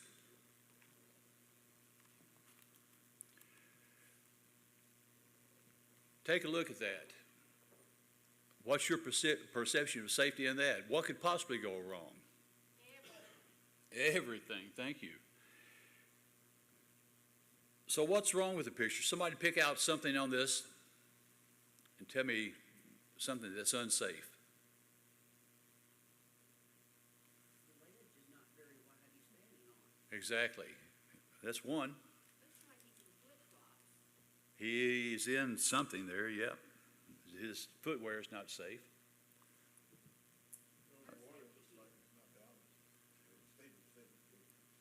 The stability is not there. No PFD. I'm sorry? Tangled lines. We could go on and on and on about this. We can pick these guys to pieces here about what's so unsafe about this. But I want to talk about a safety culture. And SMS is a safety management system. So let's talk a little bit about safety culture. Read with me, if you will, the scale there. The cultural ladder consists of pathological, who cares as long as we're not caught. Reactive, we do this a lot. Every time we have an accident, we react, right? Calculative, we have a system in place to manage all hazards. Proactive, we work on the problems that we still find. And generative, safety is how we do business around here. Think about generative. That's how we do business. That's how we want to do business. So the culture ladder, we want to increase trust and accountability. So where are we today? Possibly somewhere, I think, between reactive but closer to calculative. Where should we be? It's a simple one. Top of the chart, right up to generative there. So a strong safety culture will move us toward that goal of generative. It's a long-term goal that will take time to achieve. We won't be able to do it overnight, that's for sure. The cultural shift, beep, beep. Reactive organizations, and I'm going to read these as you read. Reactive organizations have safety management. They focus on the presence or absence of negatives. Think about that just a minute. They focus on the presence or absence of negatives. They act whenever something happens, and then they ask who is responsible. And the reward is based on these money or time metrics a lot of times, such as Deepwater Horizon. Do you remember that? A proactive organization has leadership built around safety, with the safety mindset. They focus on the presence or absence of positives. They act based on ideas and innovation, such as reporting. The word reporting is going to come into play here in a little while. I'm going to tell you more about that when we get into it. The reward is based on courage and achievement. Proactive organizations are flexible, they learn, they inform, and they change based on feedback. We decided we want to be on that chart. It's obvious, isn't it? We want to be proactive. I don't think you can read the small print at the top. This is the Safety Management System, or the SMS, that I was talking about earlier. Across the top, we've got policy, and I'll read them to you. The 4 pillars are policy, and policy consists of policy, management, commitment, personnel, preparedness and response, and documentation. Next over is risk management. We identify the hazards, we do an analysis of the hazards, we perform risk management, and then we perform mitigation and control. Next over is assurance. We perform and monitor. We change the management of what's going on, and we look for continuous improvement. And the final column over there is promotion. Learning, training and certification, communication, and outreach and awareness. These 4 pillars build our safety culture. It recognizes every member's role in accident prevention. It has a structured means of risk management decision-making. Every one of us in operations do risk management training every year, in refresher, right? And this is where a lot of this comes into play. Excuse me, the SMS has a structured means of risk management and decision-making. It's a system to identify hazards and improve safety to prevent mishaps. It increases confidence in risk controls through a structured assurance process, and through continuous quality improvement. And the SMS shares knowledge through training and reporting both to our leadership and to each member. A safety management system promotes a safety culture. It's safety always. So safety always is the foundation to our culture. It adds value to our lives and helps us live, work, and play in a better, safer world. It's not an org chart, but this is not an org chart, but it shows the structural concepts and the fundamental pieces of an SMS. So this is a vision of what the overall plan will take time to achieve, and we're already familiar with most pieces of this, so I'm not going to read everything there, but the safety policy is what we do. The safe risk management, how do we do it? Safety assurance, how do we know if it's working? And safety promotion, how do we promote and teach it? Throwing this out there for the ops folks. When we get ready to get underway on surface ops, we do a brief, and if we have any known risk, we identify them at that time, right? And then we try to mitigate the risk before we get underway. That's part of the overall picture of safety.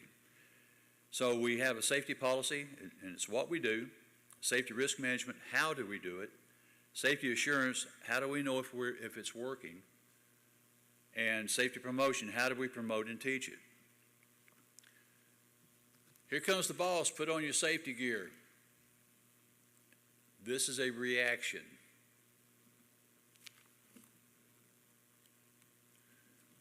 So what happens when you have a safety enforcement environment rather than a safety culture? The guy in the prior slide said, put on your safety glasses, here comes the boss. That's the enforcement side of it.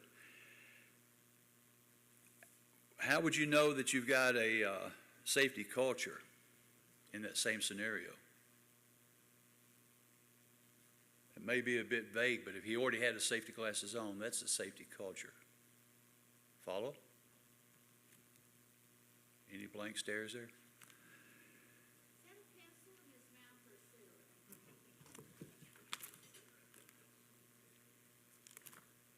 Oh, it's a cigarette. I'm sorry. Yeah, look at the sign. It says flammable gases. Yeah, it's a cigarette, yeah. So in a reactionary type of setting, we try to play fool the enforcer.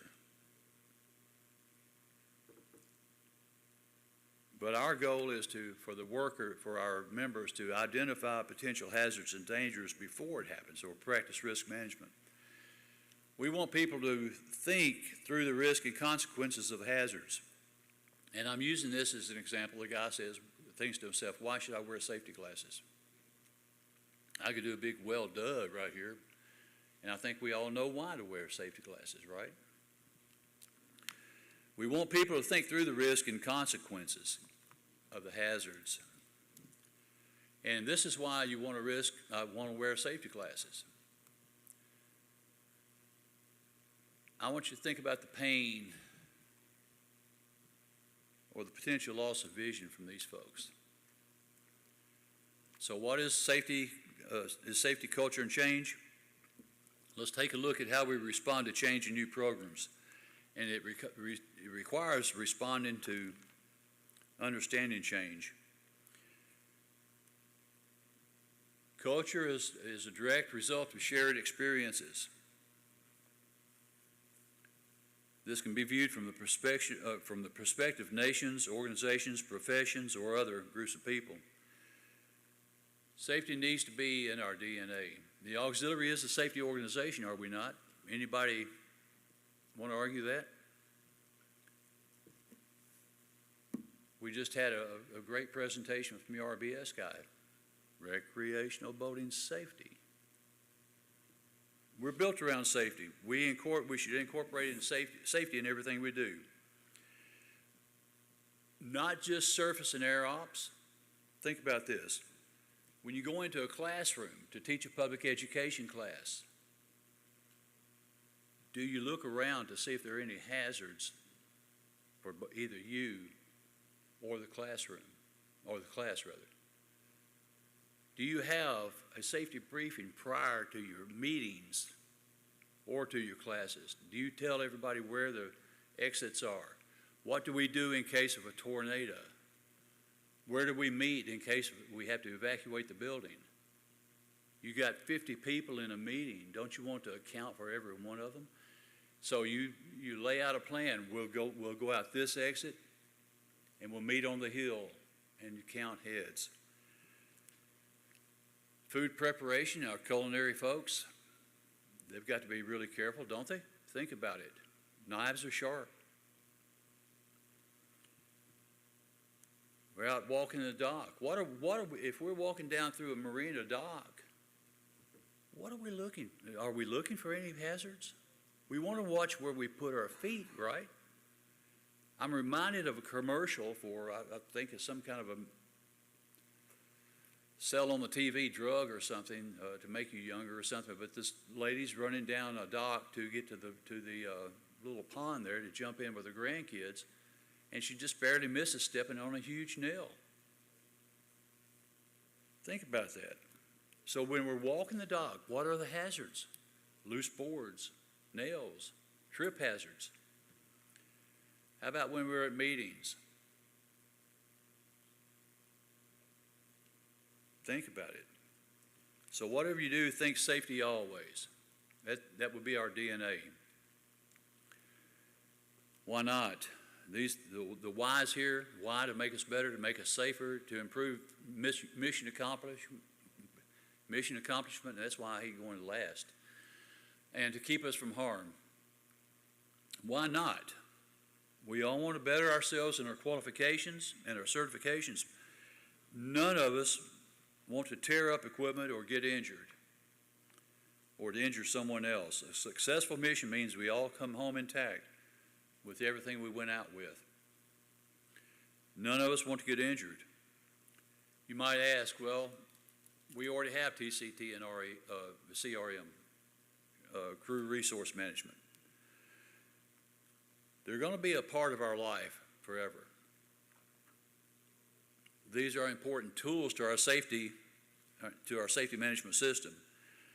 We want to apply the safety consciousness to everything we do. So which pillar do the TCT and CRM support? They support the risk management system, part of the system, of the pillar. But we've never done this before. Okay. That's the auxiliary battle flag. We need the safety management system. It becomes our duty, our obligation, and it's just the right thing to do. It's obvious that we should do this. The auxiliary is a cutting-edge organization in many areas, so why not in safety? Organizational culture, culture means the norms of behavior reflect on the organization's practice values. Organizational culture is comprised of all the stories told intentionally or incidentally by a collection of corporate storytellers. And I'll expand on that in just a moment. So when the messages of cultural stories are ambiguous or conflict with one another, members are left to infer what values should guide behavior. As the members normalize on those values, their own words and actions become corporate storytellers, communicating the values to others and further entrenching the corporate culture. There I was, or there we were, and if you have 2 or 3 people telling these kind of, it could have happened or it almost happened to me stories, and they're different, the membership's going to get confused. We've got to get on the same track with each other, with our stories. So how do we create an enduring positive safety culture? We build it. It's not a safety function, but a project management function. And no safety officer can do it alone. Sometimes you've got to hammer your point home, but when you create an enduring how do we create an enduring positive safety culture? We have to change our culture. Do you think that, let me ask again, do you think we've really got a safety culture in the organization? Let's think back about the sliding chart there. Where are we, do we think, and what is our goal to get there? It's going to take everybody, and it's a whole system type approach. We have to change our individual behavior. And we have to change the factors that influence and sustain individual behavior. And it requires the engagement of every member.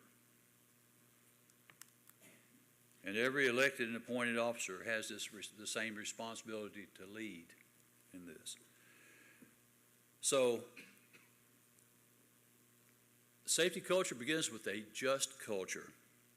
A just culture is an atmosphere of trust where people willingly and freely provide safety-related information without fear of reprisal. Can I read that again? A just culture is an atmosphere of trust where people willingly and freely provide safety-related information without fear of reprisal. A just culture recognizes that humans make errors and encourages appropriate responses. And it's a move away from the knee-jerk blame and shame game. Admitting our errors is the first step to trapping them and make sure that our steps are taken in the right direction to reduce.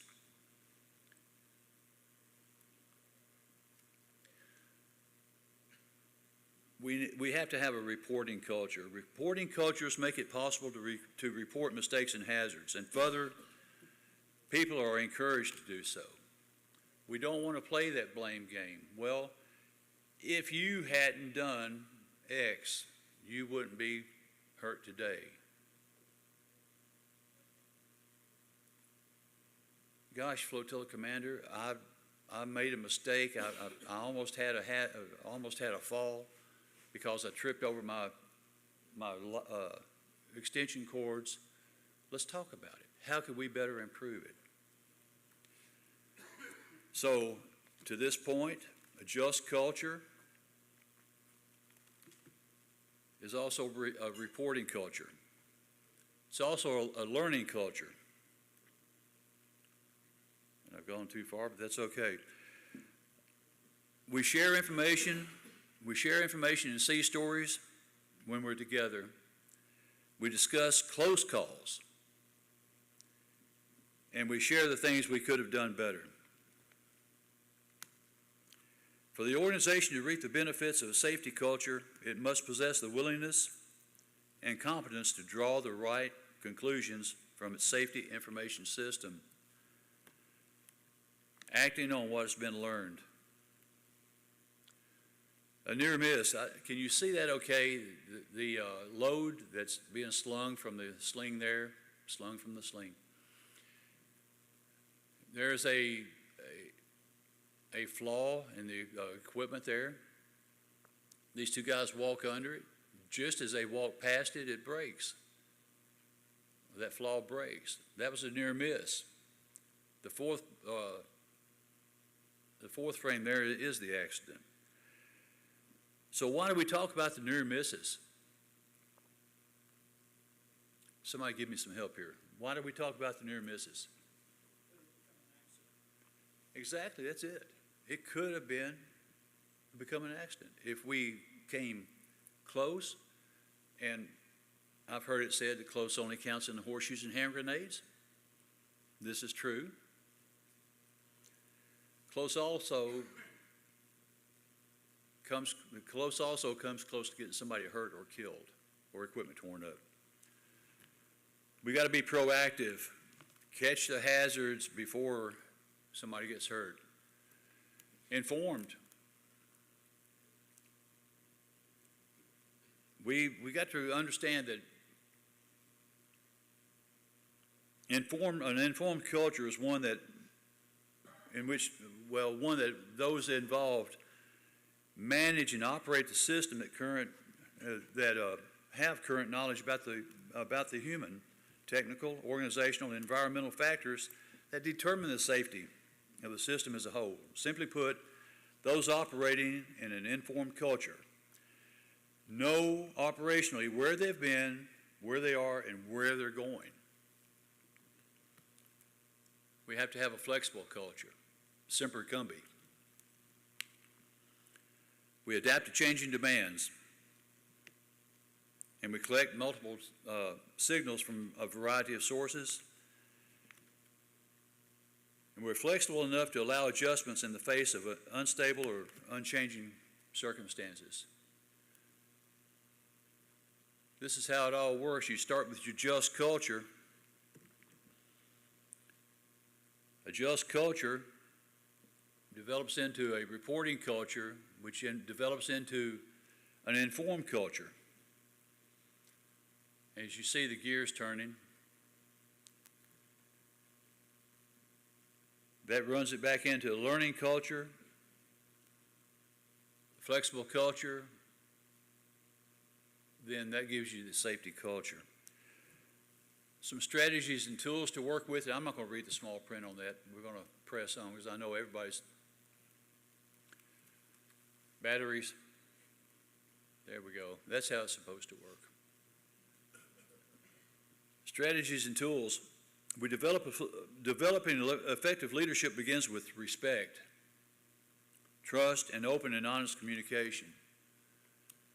Without going deep into strategies and tools, but I'll tell you that the district chief of staff has the responsibility for the safety program for this district, for their district. District chief of staff may appoint members to specialize in safety, including district assistant safety officers, to promote, monitor, report, and advise on safety matters. And these members will inform the DCOS in the status of the auxiliary safety program and develop safety communications for the district, the division, and flotilla levels. Duties of district safety specialist. I've gone too far again, but anyway, duties, I just kind of read you some of the duties there. But communication is the prime thing that we're looking at here. We're still developing this department, so to speak. National is working on the safety management system and the culture of safety, and that's where we come in to play on the district level.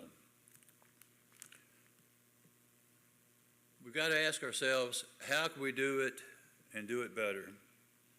How can we do it do it better safely, is what I meant to say. Safety, we've got to take personal. Such as when you go into a flotilla meeting, someone should open up with, where are the exits? Besides where are the restrooms, where are the Coke machines, where are the exits? We had a risk management course a few weeks ago, a workshop, and before that we had another member training session at a police department. And when I kind of threw everybody off because they weren't expecting it, I said, your exits are through here and through the door you came out. The restrooms around the corner from there, a Coke machine or soda machine just across from there.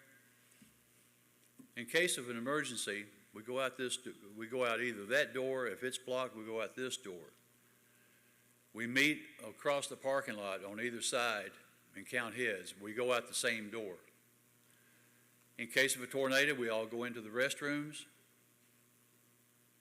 or we follow the direction of the police department if they come to get us if we have to. If we've got an active shooter, we all duck and cover. And the policemen that are in the department there, wherever we were meeting, will give us direction on what to do next. It may sound trivial. It may never happen. But we want to be prepared if it does. What if we had a tornado alert right now? Where would we go? Questions to ask yourselves. I'm wrapping it up.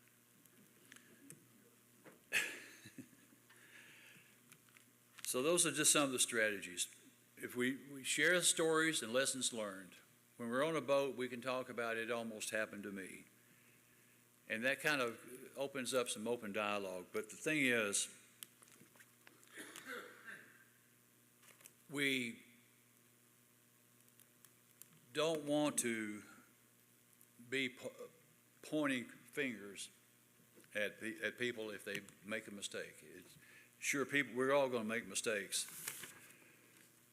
And we've got to learn from the mistakes. We don't want a near miss to become a mishap, and we don't want anybody involved in the mishap to become a fatality. I'm going to quote Gerlinde just a minute. I know it's late, before I quote her, I know it's late in the day. I know we're all tired, and I appreciate your time on this today. I'm not going to take a Q&A because I've been told to wrap it up. And so I'm going to be Captain Obvious here for a few minutes and wrap it up.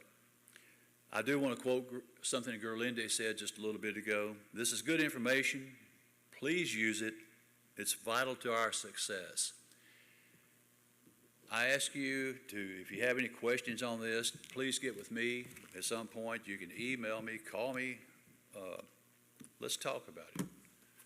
and we're going to expand more on it. This is something new to me, basically new to me, and I know it's new to you, but we got to remember the culture and climate of safety. Keep that in mind. We've got to start building that. With that, I yield my time. Thank you, Andrew. Thank you. Okay. I know he wasn't listed on the program, but we got one more that's unlisted, and he told me he was going to be short, quick, and to the point. Is that correct, Mr. Matt Meyer, Commodore? Very good.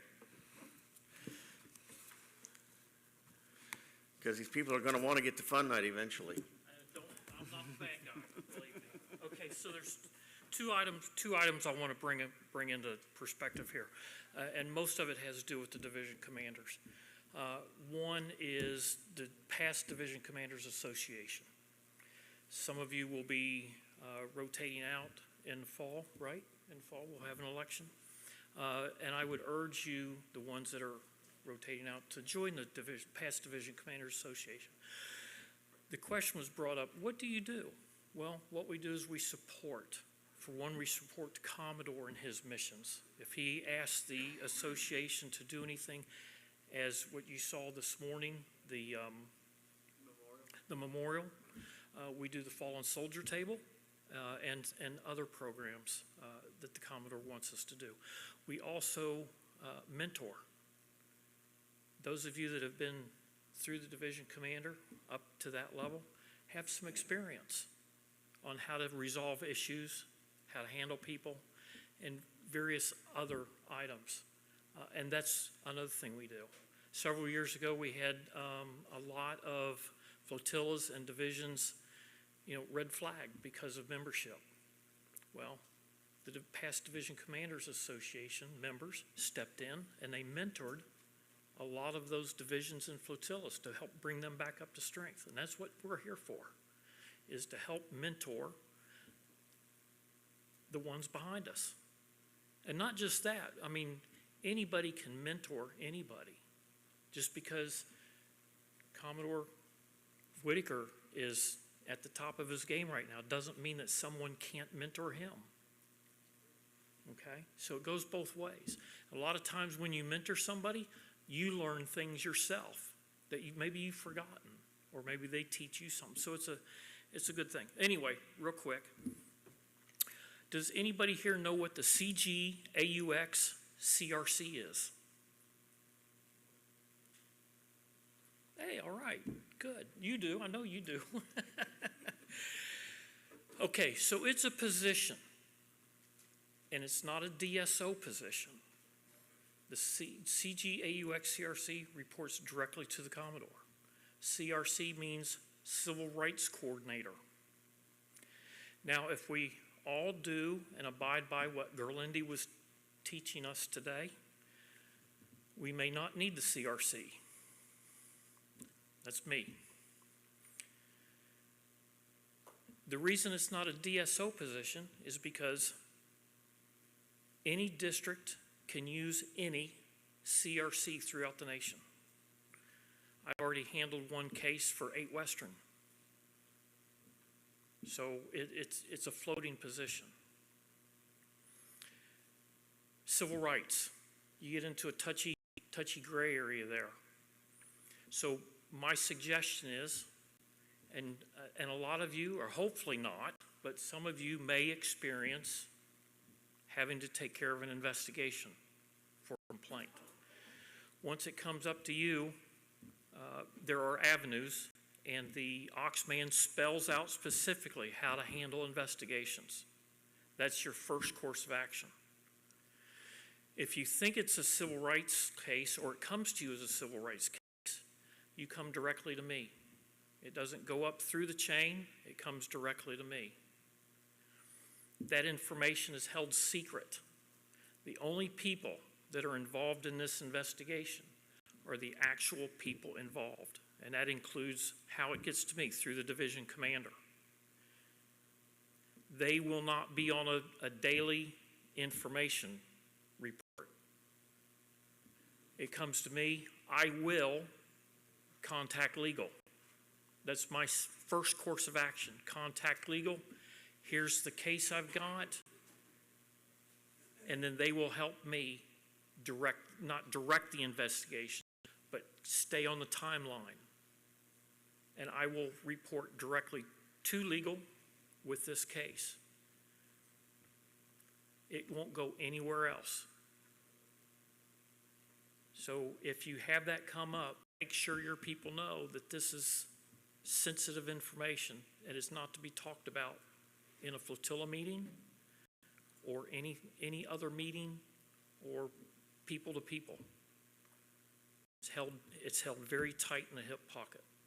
It's a very serious accusation to be involved in. Now, if it happens to come up that it's not a civil rights case, then there's another course there, okay? Usually if it's civil rights, it's beyond just a regular complaint. If you want to, and I can't say that we go by the law of what civil rights complaints is, because there's different interpretations, and I don't want to get into that without legal sitting here. But they will be involved. Once the case is done, then you'll have the outcome. And that itself is also kept within the only people that need to know, and that's the complainant, the division commander, just those people that are involved. So I just want you to know that you have this course to go to, that it's not your burden to deal with this. Now, like every other investigation, you keep it at the lowest level possible. And there again, please, if you have a complaint that goes into a formal or informal investigation, keep it close to your pocket. It's not something that you want to spread around and discuss with the whole flotilla. It could be very embarrassing for some people. Okay? But just so you know, it's not completely your burden. If you think you might have something coming up, give me a call, shoot me an email. We'll talk on the phone. I can give you direction. I've already done that this year. Someone called me up, said, hey, I think I got something coming up. These are the circumstances. I'm waiting on the paperwork. I gave them direction. Maybe it is, maybe it isn't, but let's hold it at the lowest level possible. And I haven't seen it yet, so apparently it was okay. It was resolved. So follow the manual. It's in there. If you have questions about how to take that course of action, our legal team is more than happy to take a personal phone call from me. You don't have to go through me. You don't have to go through Commodore. Go directly to legal. Say, I got this situation. Can you help me with it? First thing they're going to say is, did you look in the manual? But you're calling them because you've looked in the manual. You don't quite understand it. But and they'll have a better explanation of how to do it. Okay? We clear on that? Thank you very much. Thank you very much, Commodore. And with that, if you were to look at my watch, you'd realize it's exactly 1600, the time I'm supposed to shut up and get you out of here. Thank you for your attendance, and take a look at your schedule and know where to be at the next time for the next event, which should be Fun Night, right? Thank you for coming.